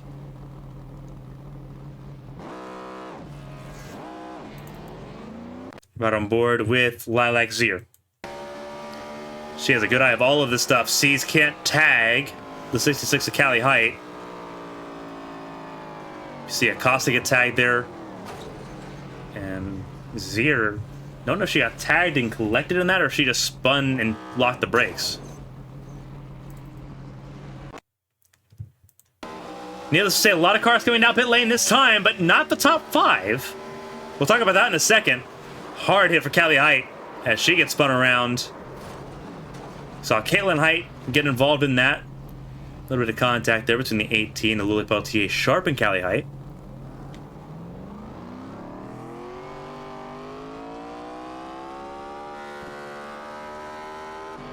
And we're right on board with Matthew Kent. Yeah, he checked up behind the 63 of Selena Thompson. and got jacked up twice. The first time he survived it, the second time he didn't.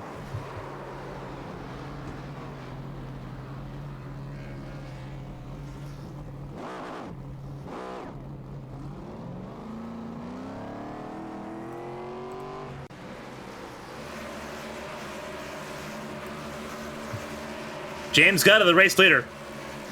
We have crossed the 40 laps to go threshold. Less than that now.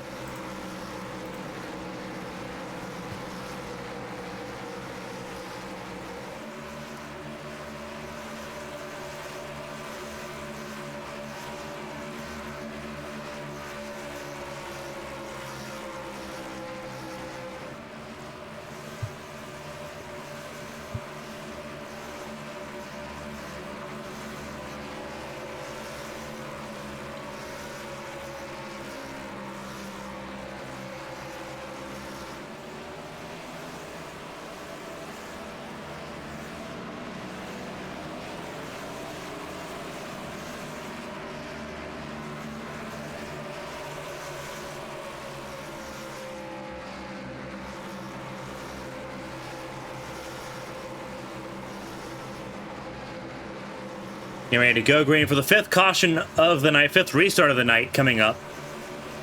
Gutta, Breo, Estes, Thompson, Polstrix top 5. And for Thompson, wheel spin was a big killer on that restart. She's got to make sure she doesn't let that happen again, because she will get swallowed up. Drivers will not be kind to that 63 this go around.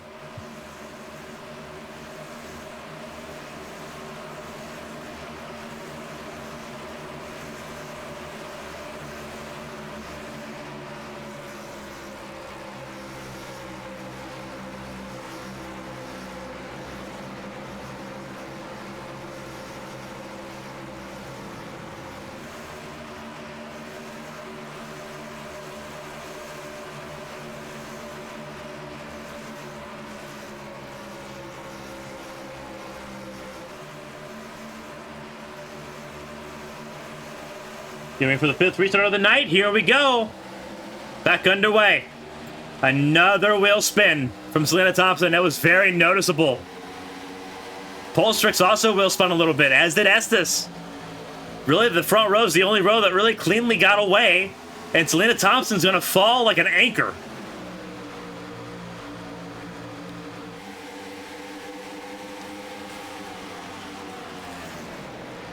Got to keep an eye on this. Winkelbauer trying to thread the needle between two cars and order tires. It's going to get close. Polstrix got tagged. A little bit of contact. Polstrix took avoiding action and saved it. That could have been a lot worse. Older tires, it's very strange. You have 8 sets of tires available for you to play with. Why you wouldn't just come down and get a clean set on is beyond me. But that's where we're at right now, coming to 34 laps to go. Christina Ryan, 3 wide on the outside lane, trying to go for third place. Christina Ryan wants the race lead, wants to win at Vegas. Battling with her mentor, Emily Howe. Who's going to get around Breo first? Breo in the outside lane. Christina does not go to the inside. Now she does. Breo stays middle. But Christina's got the grip on the tires. Howe set the fastest lap of the race. Who's faster this time? Gonna be Christina Ryan. She got clear. 30.19 compared to Emily Howe, who went on 30.3. They're trying to charge to the front. It's all about catching the 86 of James Gutta. The Ichabod's iced tea.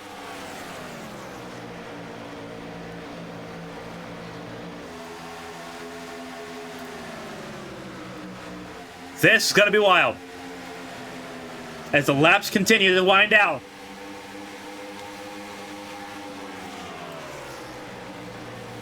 Christina Ryan trying to charge towards the race lead. She's led laps every race so far. Can she lead here? Goes for it. Goes for the inside lane. Howe stays up top. Christina Ryan trying to pave the way. Caution's out. Gutta remains in the race lead. Car upside down. Is that Selena Thompson? It is. Thompson upside down, up and over. 63. In a lot of trouble. And that is race over for the 63 of Selena Thompson.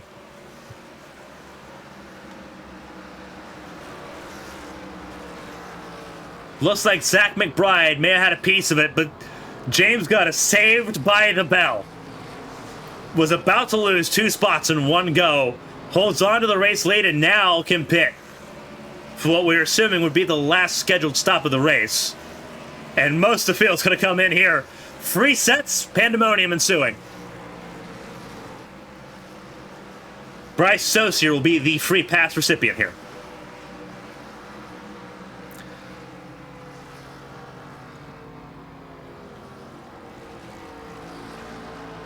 There goes the 07. He'll be back on the lead lap.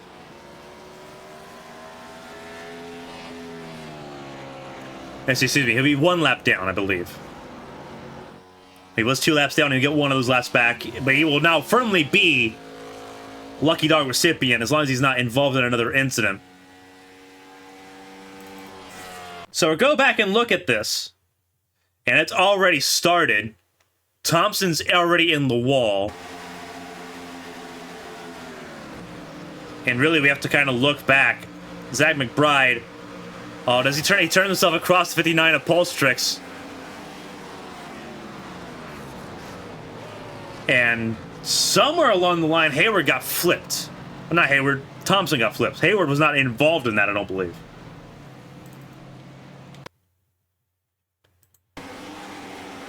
Oh, no, Hayward was involved. Hayward was 100% involved in that. Just clipped the 63 of Thompson and sent that 63 in an aileron roll upside down.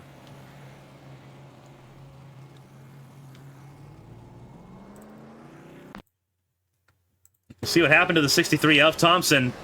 Yeah, just got lifted up from underneath from the rear of the car. And you see the sparks, the showers that fly. The fact that Selena Thompson didn't get hit again in this conversation. As you see the screen go blank. And then for Zach McBride, this is what happened to him. He sees the 47 up ahead. Slides around backwards. Everyone gets through.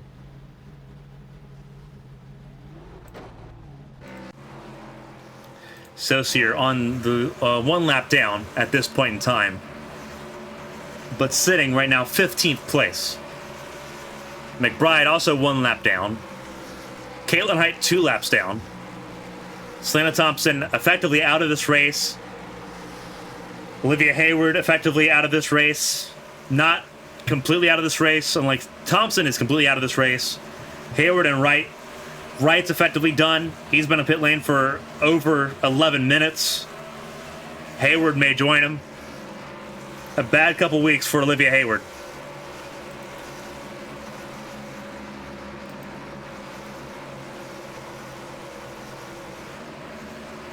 And what a reset this is.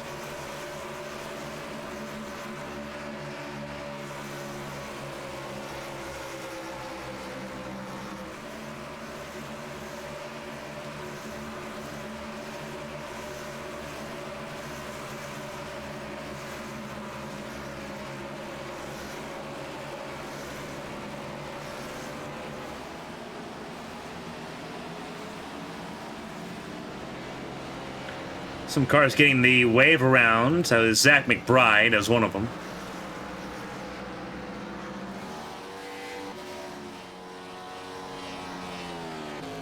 I believe Caitlin Heights got a wave around. Yes, Caitlin Heights got a wave around, as has Lily Pelletier Sharp and Ryan Pinnell. So they will catch up to the very tail end of the field.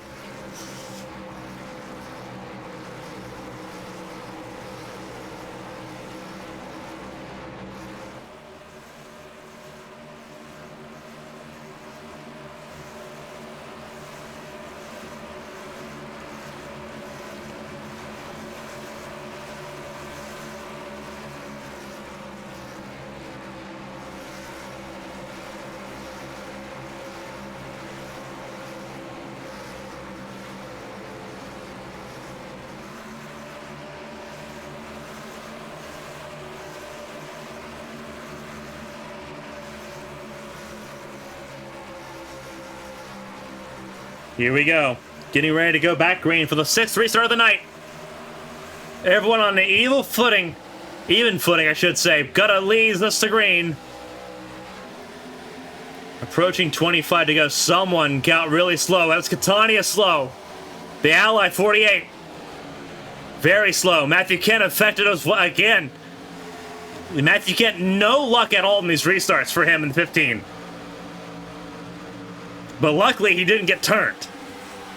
So he keeps fighting, but down in 14th now.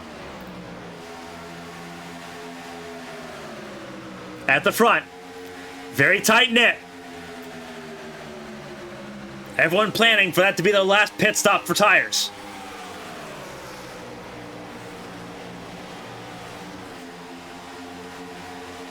Gotta drifts up the track. Has all space to work with. Side by side. 2 world champions. Breo and Ryan.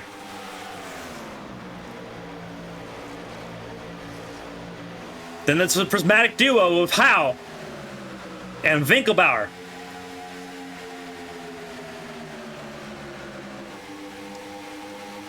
Estes, Pressy, and Bradley Wright all in the fray as well. A lot of ARCS representatives in the top 10 right now.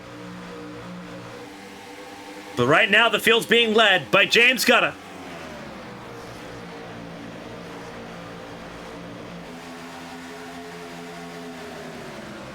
Side by side still, the 74 and the 80. The 83 trying to nose her way into it. Emily Howe won 2 weeks ago. Can she go back to back?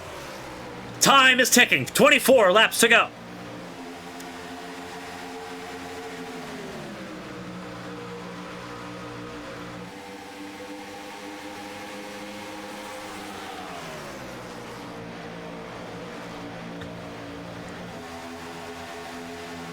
Howe gets clear of Breo very marginally. But Breo immediately moves to the inside lane. The switchback, the over-under as Christina Ryan got loose out of turn 4. Winkelbauer now trying to poach for that 4th spot. Howe trying to charge forward. Again, still has not yet led a lap in this race. Can she take it from James Gutta, who takes the middle line? Gutta has the preferred line out of 4. Holds on the lead. 22 laps to go.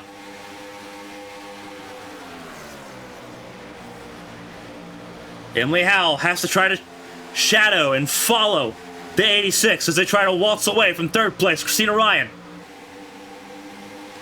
Just a little bit further back. Josh Gaiman's making his way back forward. He's sitting in 9th at the moment. Howe tries again on the bottom.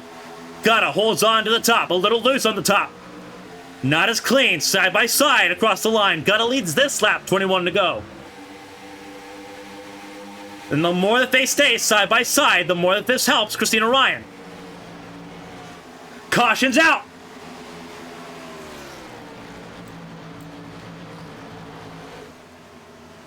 It's Toby Estes involved. Toby Estes, I think, gone around. Number 2 Machine, I believe, is the one that spun. Because he dropped a lot of positions quickly. He was in the top 5 for just a moment. And is now out of the top 10. So Emily Howe will restart the 7th restart of the race. In the race lead, ahead of James Gutta, Christina Ryan, and Jeremy Breo. The question is, if you have saved tires at this point in time, do you use them? Most of the field should have a couple tire sets left to go. Everyone checks up as they catch the pace car. We'll go back and look to see what caused the yellow flag. And it's a contact between the 2 and the 6. Ooh, it's a very light caution, but it's an iRacing caution nonetheless. Just a little contact between the 6 of Winkelbauer and the 2 of Estes. But it's enough to draw the foul. Cars coming down pit lane. Callie Height, a late call to come down pit lane. Some cars stay out. Pressy will stay out, as will Gaiman, Bradley Wright, and Ruby Acosta. Top 4 will stay out. This will get interesting. Bryce Saucier, free pass. Saucier now back on the lead lap.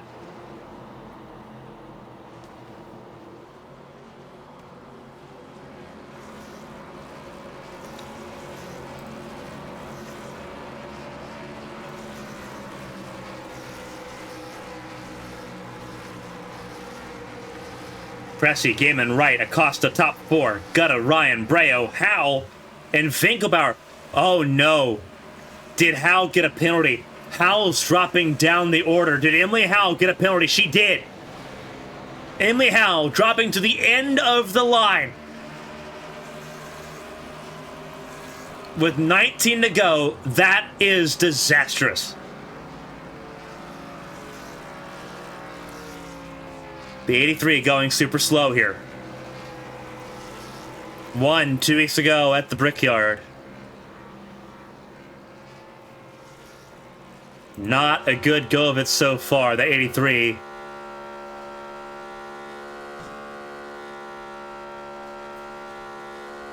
Not in good shape right now.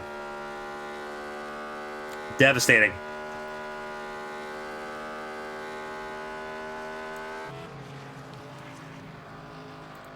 Oh no.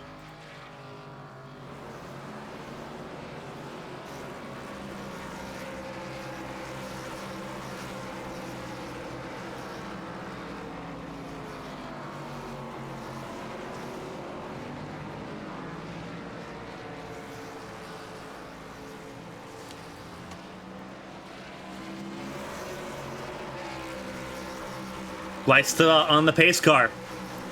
Now with 18 laps to go. It'll be 16 to go when we go green once again for the 7th time tonight.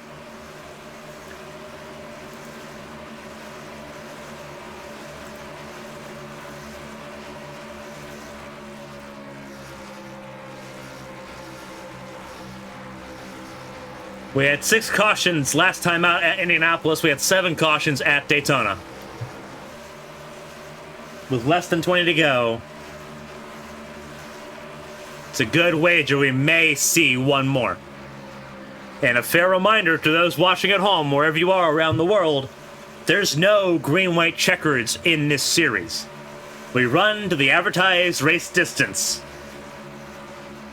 So drivers need to tread lightly here as we approach the final stanza of this race. McBride back down pit lane for additional service. He is firmly 1 lap down, but if another caution comes out in time, he would get the free pass. Caitlin Height, 2 laps down. David Wright, several laps down. Same with Olivia Hayward.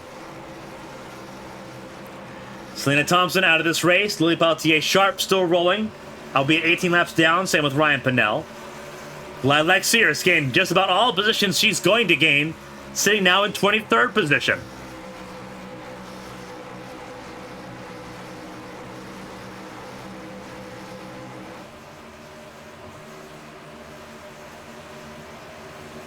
So who's going to take home the trophy at Las Vegas? Pressy, Gaiman, Briley Wright, Ruby Acosta, James Gutta, Christina Ryan, Jeremy Breo, Cassandra Winkelbauer, Callie Height, Amity Polstrix. They are your top 10. What we thought was a fever pitch has been cranked to 11. 15 cars on the lead lap for what many hope is the final restart in the Prismatic Motorsports 200. Coming to 16 laps to go. Pressy, Gaiman lead us under green. We're back underway here at Las Vegas. Little wheel spin from row 2. Briley Wright and Ruby Acosta, the white cars. All of them spun. Check up in the middle of the pack. Callie Height tried to force it 4. Gutta spins.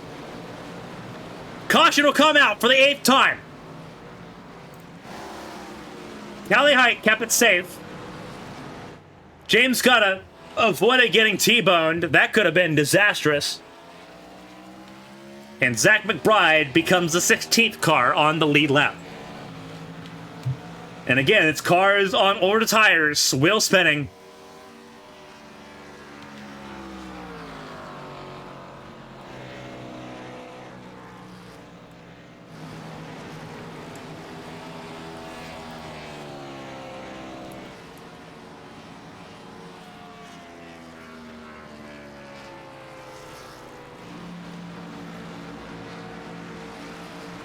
This is now the caution. This is now the race with the most cautions in it in ABN AdminBoxx Cup Series history.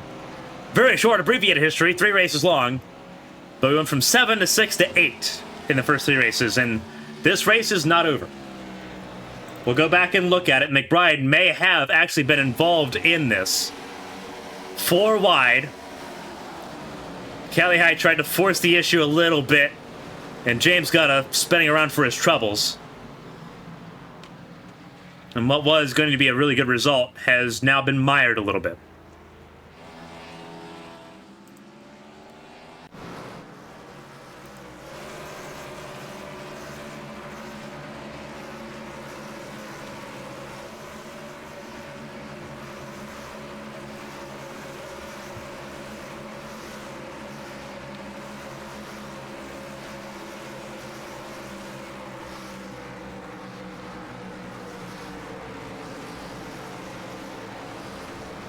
$14 to go. Nick Pressey, Josh Gaiman, they had a really good launch. It was the second row behind them with Acosta and Bradley Wright that kind of checked things up as they wheel spun, trying to respond. Gutta in pit lane. Callie Height stayed out. Those were the 2 main factors involved in that second caution. And everyone in the top 4 stayed out. Christina Ryan made out like a bandit, though. 3rd place. Keeping on the number, the 80, that yellow Pennzoil machine. Now 3rd in line. She's going to have a very excellent position for this this 8th restart. We're not going to say last anymore because that seems like bad luck. But this 8th restart of the night, Christina Ryan in a very favorable position. She's ahead of both Acosta and Bradley Wright and behind the race leaders, who she has an 11-lap advantage on tires.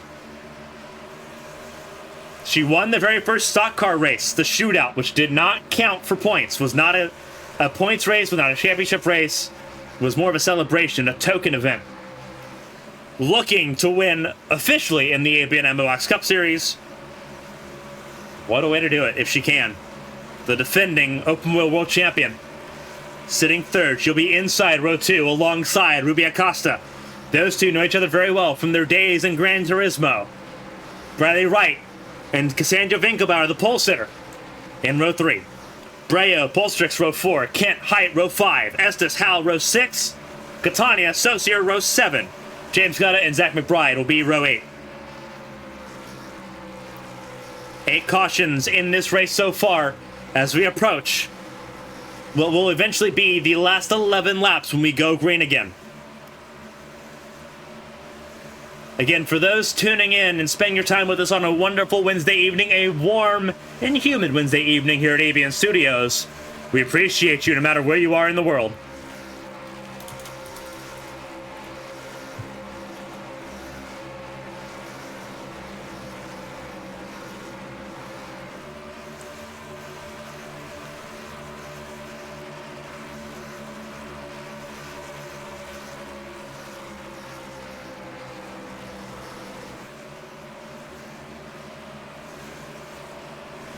I'm Carmen Sienna. Kevin Young, not present tonight. Had to deal with a technical issue on his end. Hope we see him back on Sunday for the ARC-6 Career Cup Series. But I appreciate spending your time with me nonetheless here on a wonderful Wednesday evening, coming to 11 laps to go for the 8th restart of this race. It's been a wild one with a little bit of everything in it here at Las Vegas. But who's going to go for it? Pressey and Gaiman, they've made their bet. Christina Ryan may make out like a bandit. Can she win at a place that has suddenly gained a lot of importance to her in her sim racing career? Same with Ruby Acosta, sitting in the outside of row 2. Both of them from screen to speed. Callie Height in the top 5. Olivia Hayward, who has not had the race to remember, sitting down in 19th place, just kind of mired and stuck at this point in time. Emily Howe in row 6.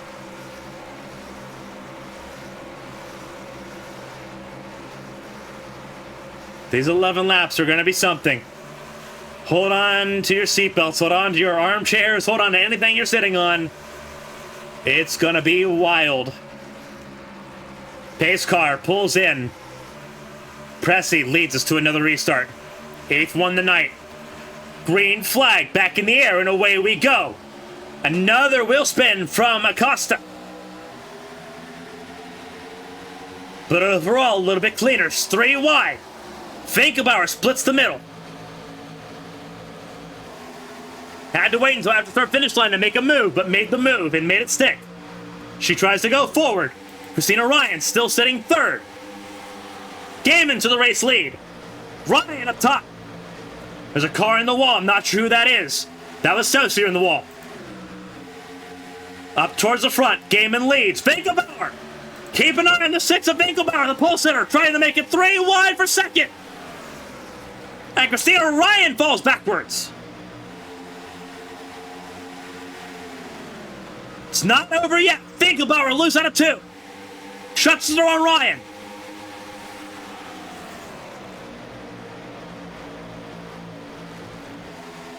Coming to 9 to go. Finkelbauer wants her first win in ABN. What a way to do it. If she can. Don't count your eggs before they hatch. That's the magical saying. Ryan gonna fight for it though. Sails it to the inside. Contact. Gaiman and Finkelbauer. Ryan in third. Brand in fourth. 5th Pressy. Finkelbauer set the fastest lap of the race. Christina Ryan wants something to say about it. Finkelbauer and Ryan on level footing. 2 Toyotas, different teams. Finkelbauer stays in the middle. Ryan stays on the bottom. Gaiman shuffled backwards. Emily Howe on the outside lane up to 6th. With 8 to go.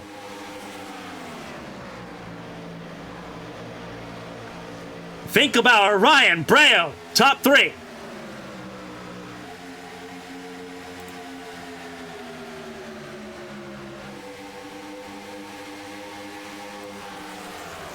Three wide. Or I should say 3 nose to tail, not 3 wide. They can go 3 wide. They are 3 wide further in the back.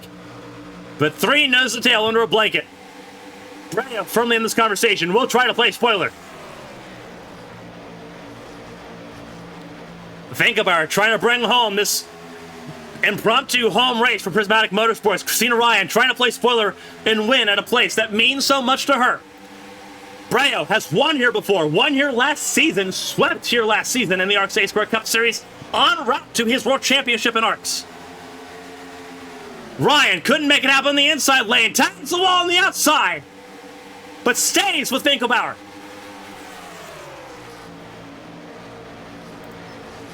Stays up top, tries to get a run out of turn 4. Breo going to try to play spoiler once more, but Ryan gets to clear. Finkelbauer leads, but blinks a little bit. Latency may play a factor here. Because we're in the last 5 laps of this race. Car, caution! That may be it! Gaiman's around, and Pressy's in the wall. And that may do it. Coming to 4 laps to go. They pushed, and they pushed, and they pushed. Said mid-pack they were 3 wide. And we'll go back and we'll look at what happened to draw that 3 wide. But with 4 laps to go, this may be it.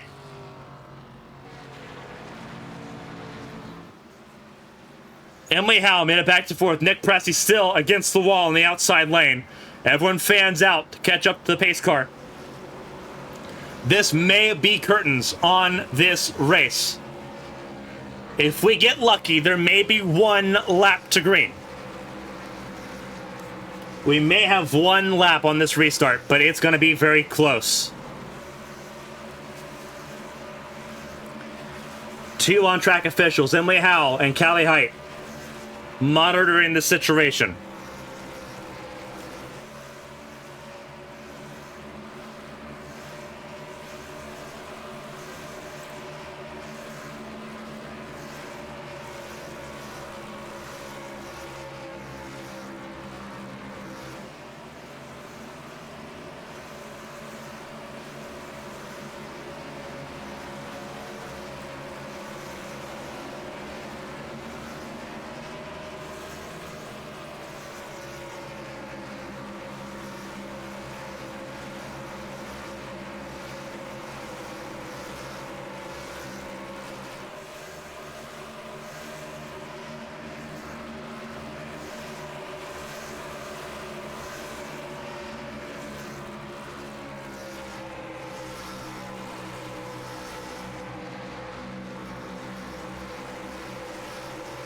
3 to go. Nobody pit here. Minus Pressy. And I believe Josh Gaiman didn't even pit. Josh Gaiman staying out here. I wonder if they're going to try to get this thing underway.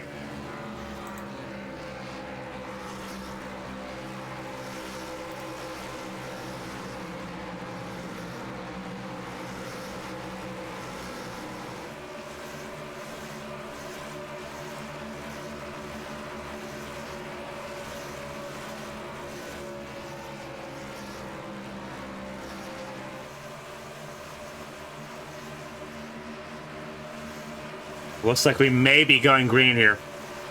They're doubling up like they're going to have a 2-lap restart here. It's the lights out. Lights are not out on the pace car. But they are doubling up like they're getting ready to. So that is the big question mark right now.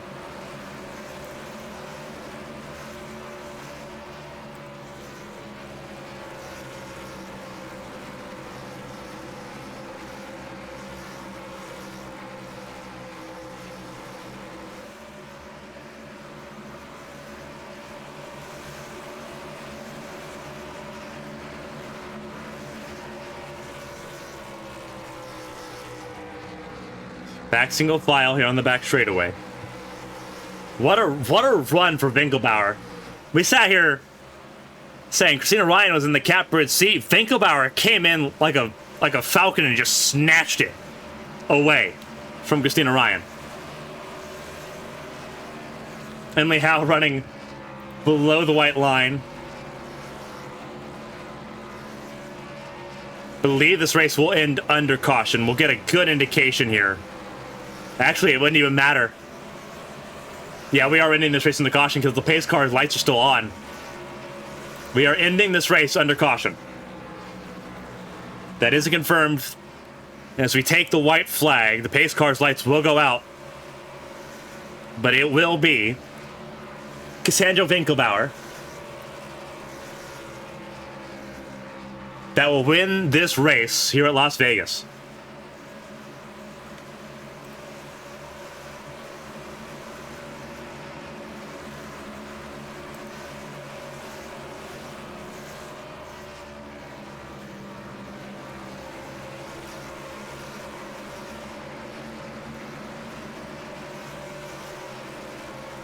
Cassandra Winkelbauer will be the race winner. Christina Ryan, Jeremy Breo, Emily Howe, Toby Estes will be your top 5.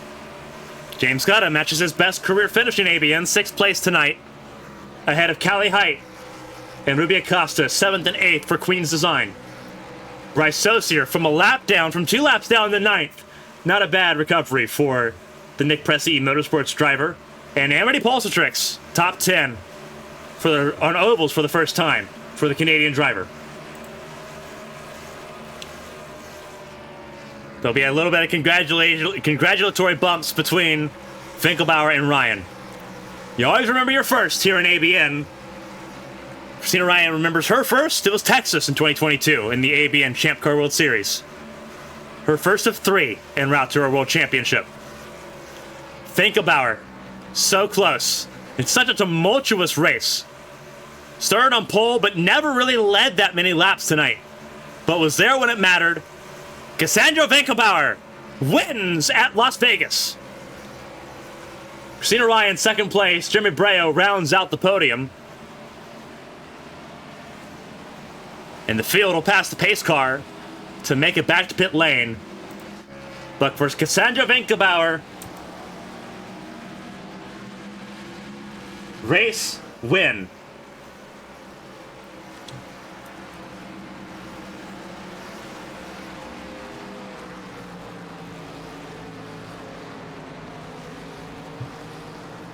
Phenomenal result by Cassandra Winkelbauer.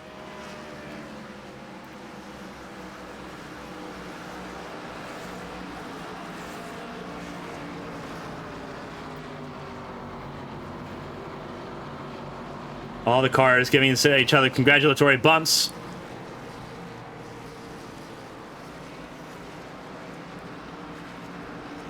It's going to be a fun little celebration here. Christina Ryan, podium finisher here.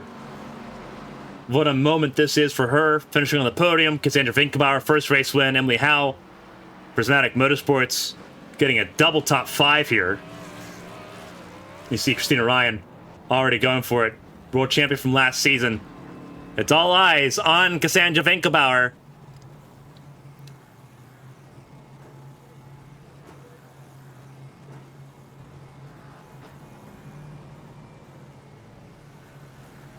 Good result here. They're going to park up against the wall here, it looks like.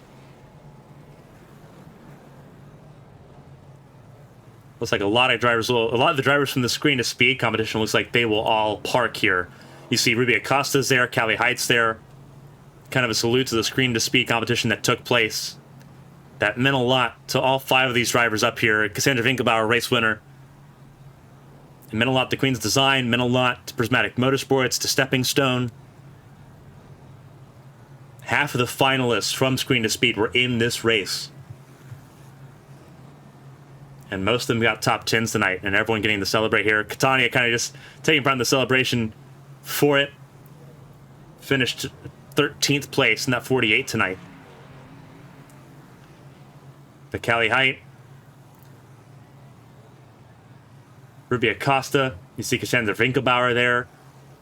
Whether she does burnouts or not is a different story. But a good race for all 3 of them. Well earned, well fought. We'll talk to the top 5 here. We'll start with Toby Estes as Vinkelbauer begins the burnout. Toby, this is Carmen from the ABN booth. You got a copy? Yes, sir. Alrighty. P5, not a bad run here at Las Vegas. It was a wild one. Most spots gained, 17 spots tonight. Walk through your race and trying to get back and forth through the field. I mean, I don't know. I mean, it's kind of hard to explain. I mean, I'm not trying to throw any shade on anybody, but what was it? Was it 6 tires we had in the pits? I believe 6 or 7, yeah. Yeah.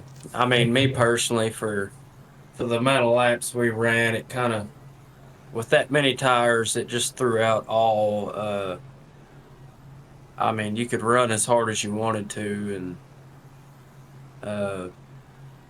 I mean, it just kind of threw out everything I'm used to, which is saving tires, and you had people throwing it into the corners, not saving tires, obviously, and in my opinion, way too over aggressive. I mean, in these stock cars, I mean, the amount of laps we had to run tonight, I mean, you could be so patient and have, out of 6 tires, you could probably have 3 sets left. I mean, I think we had every opportunity during this race to run green flag. I don't know. I don't know if I'm upset with myself or what it is, but I mean, I know I had speed, especially on the long run, but it's just kind of frustrating when you have that many set of tires, and I personally think it makes drivers drive more aggressive even without the fast repair. But all around, good race. Jeremy had a good finish. Ryan got caught up in a wreck. I mean, I don't know.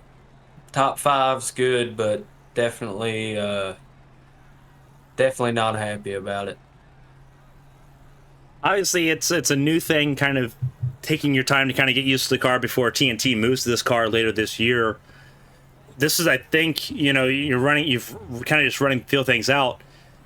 3 races in, this is probably one of your better results. So you're looking at, actually, I think you had a decent result at Daytona as well.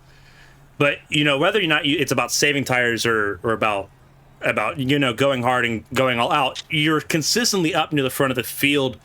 What does that say for you? Completely different field of drivers, obviously, compared to RX, where you won on Sunday in Charlotte. How does that help as far as the confidence feels, just knowing that, hey, completely different field, completely different circumstances, and you're still a top 5 contender, still slicing and dicing to the field here tonight? How does that help confidence-wise, just knowing that no matter what, you can beat up near the front? I mean, with these Gen 4 cars, like I said, I mean, if you get the tire count, pretty close on pit road, and it forces drivers to drive more conservative and use their head a little bit more. And I mean, now that we're getting into these, mile and a half tracks, the intermediate tracks, I mean, a lot of stuff's going to come into factor. I mean, you've got to save tires, save fuel, um, understand who you're racing next to, let people go on the short runs and understand you're going to catch them within probably 6 or 7 laps because they're absolutely burning their stuff up. Uh, if tonight would have went green the entire way, I believe, probably me, Jeremy, Gaiman, we've all turned a lot of laps, and the ARCA car, and the Gen 4 obviously has a lot more horsepower, but I mean they kind of run the same way. I mean you've gotta be easy on the throttle. I mean you can't crank it in when you're entering the corner because you're gonna burn your right front off, and you know I mean these cars take I mean you can run a qualifying lap as fast as you want to, but when it gets to the race, if you don't understand these cars and understand the tire and how these cars um, change throughout a run, I mean, you're just not going to be that good. And uh, I mean, unfortunately, me personally, I thought we had too many sets of tires tonight, and kind of took the respect out of the car, so say, um, in this race. And unfortunately, I didn't finish in the top 3 like I hoped, but I mean top 5. I mean I can't hang my head on that either. So Well, next week is Fontana. It's going to be an even more interesting race, a longer race, 250 miles compared to the 200 here tonight. A race winner on Sunday, a top 5 here on Wednesday, with a lot of action coming up here later on this weekend. Toby, before I let you go and kind of let you unwind here, if there's anyone I shout and say thank you to, the floor is yours. Congratulations again, a top 5 after a phenomenal weekend in Charlotte. yeah, I mean shout out to you for doing all this. I mean obviously TNT is going to this car next year, so everybody from our series can kind of jump into this series and take it as a learning curve. Uh, what to expect next year in TNT. But shout out to Ryan, shout out to Jeremy.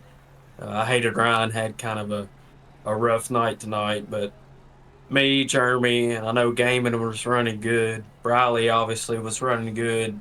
Um, yeah, I mean I can't sugarcoat it. I mean it's kind of just a upsetting night as far as where I finish. Well, you still did a phenomenal job tonight. Enjoy it for what it is. Obviously, still kind of coming off that race win at Charlotte on Sunday. Obviously, I get to see you again this weekend, so good luck then, and enjoy the rest of your week. Yep, got to show love for the Kentucky boys, ain't that right? Absolutely. Absolutely. Congratulations, Bradley Wright, 5th place for Bandit Racing. Congratulations. Enjoy it. Yep, thank you, sir.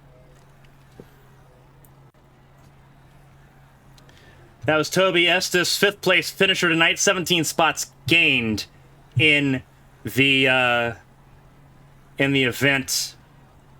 Started well outside the top 20 and ended up racing his way into 5th place. Coming up, it was 4th place, Emily Howell. We'll talk to her. Interesting race for her perspective. We'll hear what she has to say about her result. Emily, this is Carmen from the ABN booth. You got a copy. Hello. What a race. What a way to come back. A penalty late. Managed to recover for 4th place, but kind of just walk through this race for on your end. Obviously, a little bit up and down. Yeah, I mean, it was a really interesting race because we kind of all got separated pretty much half and half between us and some of the guys like Gutta and Rayo and Gaiman on that first set of stops when, about, I think it was like 15 laps in. It kind of split the strategy in half for the rest of the race. And so we were kind of all trying to play the cautions out and the timing out, and who had what sort of tires there until the end. And so we all took that gamble with about 18 to go on taking tires, and I came in way too late and really messed that one up, and I feel sorry to Gutta and the guys behind because I probably scared the hell out of them. I just hit the pit cone and got sent to the back and thought it was going to be race over, but got lucky on that restart crash that I had enough time to kind of get back up there and work my way back up to fourth. It was obviously you think about how much this race means, how much this track means to not just Prismatic, but a lot of the drivers that are parked against the wall right now. How important was it to have a good result here? And obviously, that last, really the last 7-8 laps there of that race, how difficult was it trying to move through the field with everyone on different tires at this point? I mean, it's super difficult too. I mean, and knowing, without the green white checkers, that whenever you get that last caution within, the last 6-7 laps, that's probably the end of the race. And so, you can't really push too hard, because if you, scare people or cause that wreck, whatever, that's, race over, and then you don't get to go forward anymore. So trying to get through the field carefully, but also knowing that you don't have, if it's 7 to go, you don't have 7 to go. You have 3 to go until point of no return. And so just trying to work my way forward. And then once I got back to the top 6 or 7, it was just going full send to get around the outside of those guys. And a lot of fun racing. I think if I had another, the rest of the race, I might have been able to get to second or third, but I think, Christina and Cass were just up there, running as hard as they could as well. So great result for the whole team. All the folks who came to Screen the Speed, obviously you saw it on broadcast, well kind of lined up there. Vegas is pretty important to us. Obviously had a great time out there. Made some really good memories, and then with it being the Prismatic.com, or the Prismatic 200, it's great to get a Prismatic car victory lane for this. Was kind of gutted there with those 10 to go when I thought I blew it for us, and it just looked like chumps. So glad to finish it out strong. Obviously, there's a lot of fun stuff coming up here. Next week, you look at Fontana, and we know how fun Fontana can be.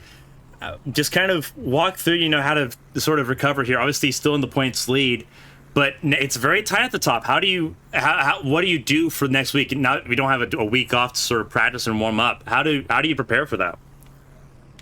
I mean, the same way that any other race. The goal is always the same: go out there and win the race. So really not trying to points race until we get down to the end of it. Trying to maximize finishing position, and not worry about trying to get a good points day.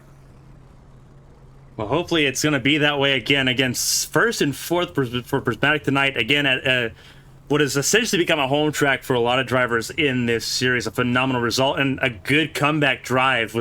You were down in 14th place on the 8th restart and managed to recover to 4th place here at the finish. A phenomenal result here. Before we let you go, obviously we wanted to be able to talk to the podium finishers tonight as well. If there's anyone to shout out and say thank you to, Emily, the floor is yours. Congrats on an amazing recovery for 4th place tonight. Yeah, thank you. I want to give a big shout out to all the folks behind the scenes in ABN, Carmen for putting on the broadcast, and everyone who works behind the scenes to help run this show and get it all put together. And then big thanks to all our sponsors at Prismatic Motorsports, Certified Way Diverse, Go for the Gap Co., Agent Inc. Racing, Certified Way Diverse, all the sponsors of the series for putting this together and helping get us into the show. Well, Emily, 4th place finish was a phenomenal race tonight. Phenomenal watching the 83 go back and forth through the field at the end. Enjoy it, and obviously we'll be seeing you next week at Fontana. Awesome, thank you. That was 4th place, Emily Howell. Fourth place, not what she was hoping for tonight. Obviously, a late race penalty kind of thwarted her original plans, but a great recovery for car number 83, all things considered. Up next, we're going to talk to 3rd place. We're going to talk to Jeremy Breo here this evening. Jeremy, this is Carmen from the ABN booth. You got a copy? Yeah, I got you. What a race. Obviously, a really strong Ford Fusion all night long there in the number 74. Kind of just walk through your perspective there, trying to fight with the 80 and the 6 there at the end, trying to go for that race win. Yeah, I thought we had... I forgot what league we're in because I thought we had green white checkers, so I was kind of saving there for a little bit, and I guess I saved too much because I didn't have enough time to get around them. But overall, it wasn't a bad race. Just sucks that it ended under caution. But yeah, I tried to keep it in the top 5 most of the race. I love these cars. These cars are so much fun. I think this is like my first full race with these cars on a mile and a half, and this was a blast. I mean, every time you blow through the corner, it's all about throttle control, and this is the most fun I've had in a while. I mean, 800 horsepower, 900 horsepower, whatever the hell it is, and you actually having to use your foot to drive the car is the most fun. So I'm glad whoever advocated for this to be a thing. Thank you very much, because this is the most fun on the service. I don't understand how it took so long to get here, but so much fun. Obviously, it's been a wild week. It was a wild week for just about everyone coming out of Memorial Day weekend. You come in here, you get a podium here, first podium in the series, and obviously now it's all full sail again, back again in the A Square Cup Series on Sundays. As now you're double dipping back and forth here across 2 different series. Fontana up next. Obviously, it's a place where you have a lot of fun memories. How do you get ready for next week, knowing that you've got a short oval to deal with and a near super speedway to deal with next week? I kind of leave tracks at the door, if you know what I mean. So tonight, I'm just gonna completely forget what I did. So I'll move on to Gateway for Sunday. When I get to Sunday. I mean, I kind of didn't really practice for this. I kind of just showed up and tried not to wreck, as you saw from the first 20 laps where I was completely sideways and had no clue what I was doing. But eventually I got everything under control, and that's pretty much what I'm going to do on Sunday. And next Wednesday is I'm just going to show up, try not to wreck within the first 10 to 15 laps, and then probably figure out what I'm doing after that. But other than that, I mean, I don't have really much time to practice anymore, so I kind of got to go off a feel during the first run of the race. It worked out phenomenally tonight. You ended up being, one again, that top 5 car all night long, 4th fastest car in terms of just fastest lap pace, and a podium here tonight. A phenomenal result there for the 74 for Beachfront Racing and Presidential Racing. But before I let you go and kind of let you unwind and relax, you said, don't have a lot of time, business picking up obviously this summer. So before I let you go, if there's anyone to shout and say thank you to, Jeremy, the floor is yours. Congratulations, your first podium of the season in this series. It's a lot of fun seeing you in that number 74, ripping it around. Alrighty, thank you.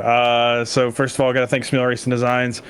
They're the main sponsor in this series for me. So thank you to John and April for all they do for me and all the amazing paint schemes you see on my cars in every league that I'm in. So go check them out on Facebook.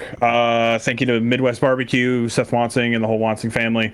Their support is great. I love working with them, and they're great people. So go check them out if you need a smoker or anything for your barbecue. They got it. And yeah, just got to thank a couple of other people, Sean, Cassidy, and Donetta. Thank you for all your support as well. And thank you, Carmen, for putting on the broadcast and putting on this great series. A lot of fun. Again, it's a lot of fun seeing the 74 rip it around here on Wednesday nights. And that doesn't get too off much better than that. Jeremy, enjoy the podium, and obviously we'll be seeing you Sunday for Ace Career at Gateway. All righty, see you there. That was Jeremy Breo, third place finisher tonight. We got 2 more people to talk to. It's going to be the defending open wheel world champion, Christina Ryan, second place for her tonight as she tried to chase down Cassie Winkelbauer. And then we'll talk to Winkelbauer, saving the best for last. Christina, this is Carmen from the ABN booth. You got a copy. What's up, babe? Obviously, a lot of fun tonight seeing that 80 car rip around. Some familiar colors on track tonight at Las Vegas. How important was this race? And obviously, we'll talk about that last restart and trying to get for that race win. Yeah, no, it was good. I didn't think we would be as competitive. I didn't think we'd be like uncompetitive, but I didn't think we'd have a race winner right out of the gate. I feel like I was really impressed with the long run pace, or the short run pace, especially with the way that I was able to adapt to the long run pace as the race went on. That's usually something I kind of struggled with, but no, this car, really cool. I love this track for obvious reasons. So to be here and be in colors at a track that feels more like a home track than anything else right now. It's really cool. Really good to come out and perform well. Even before all the screen to speed stuff happened, it seems like we've always performed really well here. Kept the streak up of lead laps. That's some more bonus points in our pocket, and really good finish. Had a hell of a time. Had a great race. So can't complain one bit. Really happy.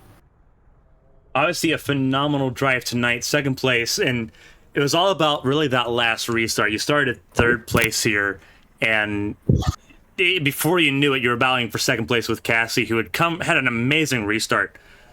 Going to the last restart, is there anything you possibly could have done differently to try to get around, Pressy and Gaiman just a fraction sooner to try to avoid losing that time to Vingegaard that, unfortunately, you never really had a chance to make up because the caution came out before we got to the white flag?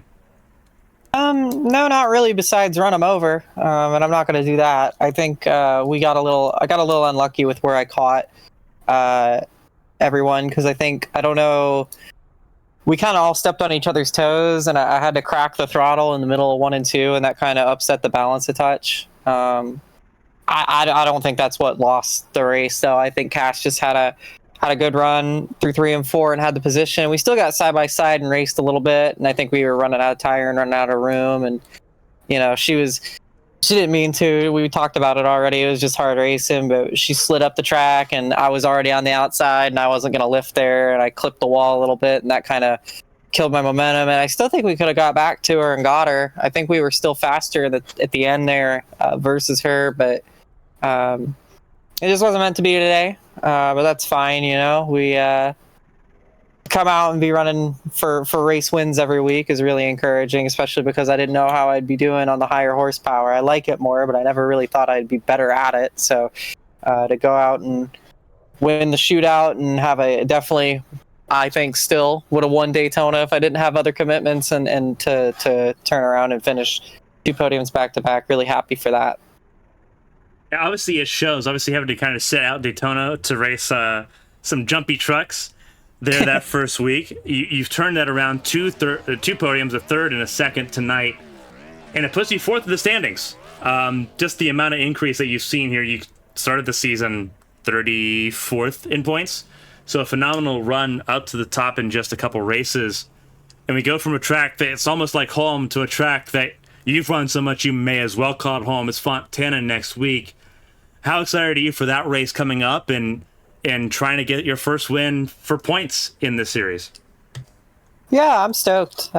We did really well there. That was my debut race at Winstall, and I had a top 10 there, which is incredible. And that was on the old horsepower package. And then we went back there a couple weeks ago again. It had been a full year now, and got another top 10 there on the current package. So I feel really good about that. I love that place. I don't care if I'm running for 1st or 15th. It's always a blast, and I really enjoyed it, and I'm looking forward to going there again.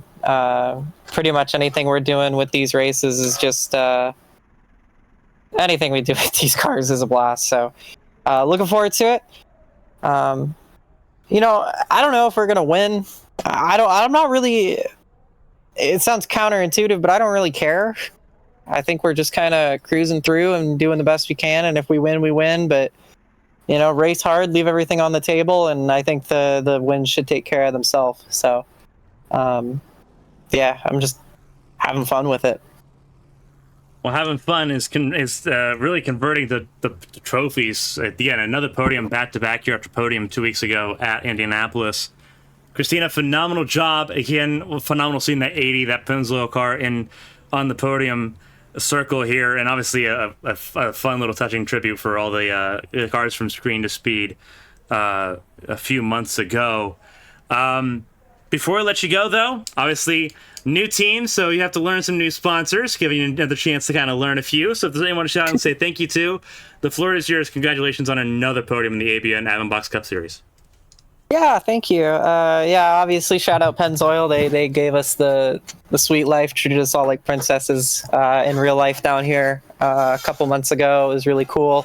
They're not actually paying me for the car, but figure you might as well, right? But shout out to Debbie. They do sponsor us, which is awesome.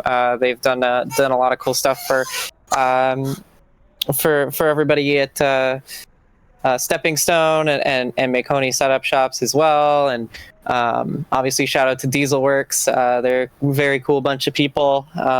Really fun times in VR with them, and obviously shout out to Priz too. I still got to rep the Nash, right? They're we work very closely with them. We're always talking with them, and Queen's Design for that matter. So always a fun time, always enjoying it. Shout out to James for honestly helping me get my butt down to Charlotte in real life now with all these checks I'm cashing for these finishes. So that helps out a lot too. And yeah, everybody who comes out and supports me and watches every week. I saw a bunch of people in the chat. Hi, sign on, and I'm sure we'll see. I know Keenan's going to be watching later once he's done streaming. So hi, babe.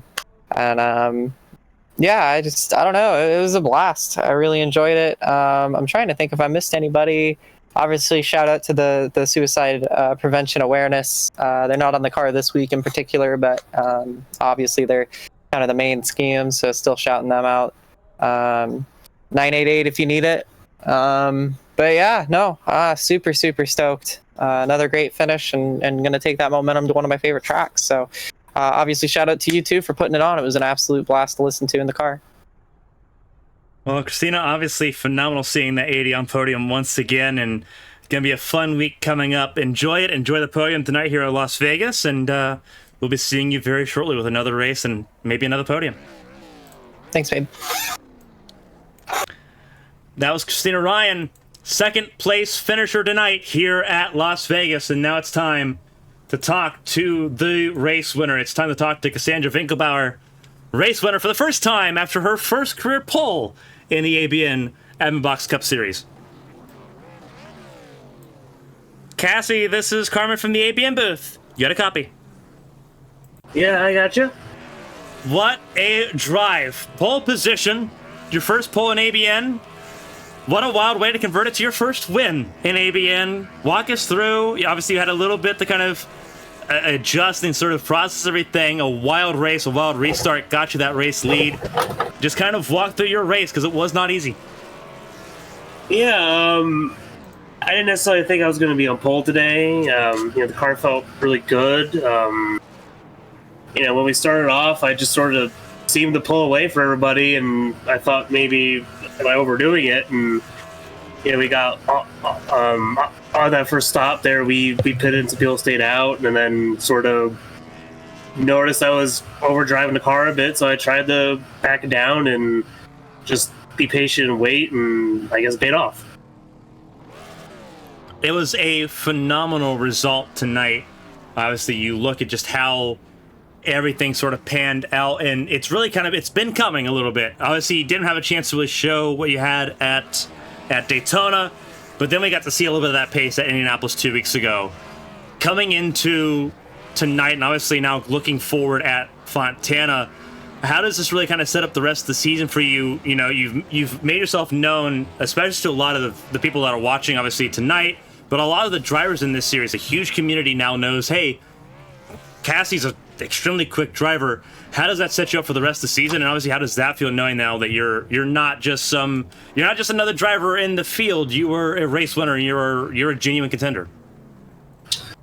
Well, I think personally, it really boosts my confidence. It's been a while since I won a race like this. On broadcast, on air. I think it was my first win like this for the team in a setting like this. So, I knew I had it in me. I knew it was there. It's just sort of, getting the flow of it and doing what you need to do, and eventually it'll happen. So it was good to feel that it was still there. So, for the rest of the season that, I know possible to go out there with the best and potentially get one. So I'm excited.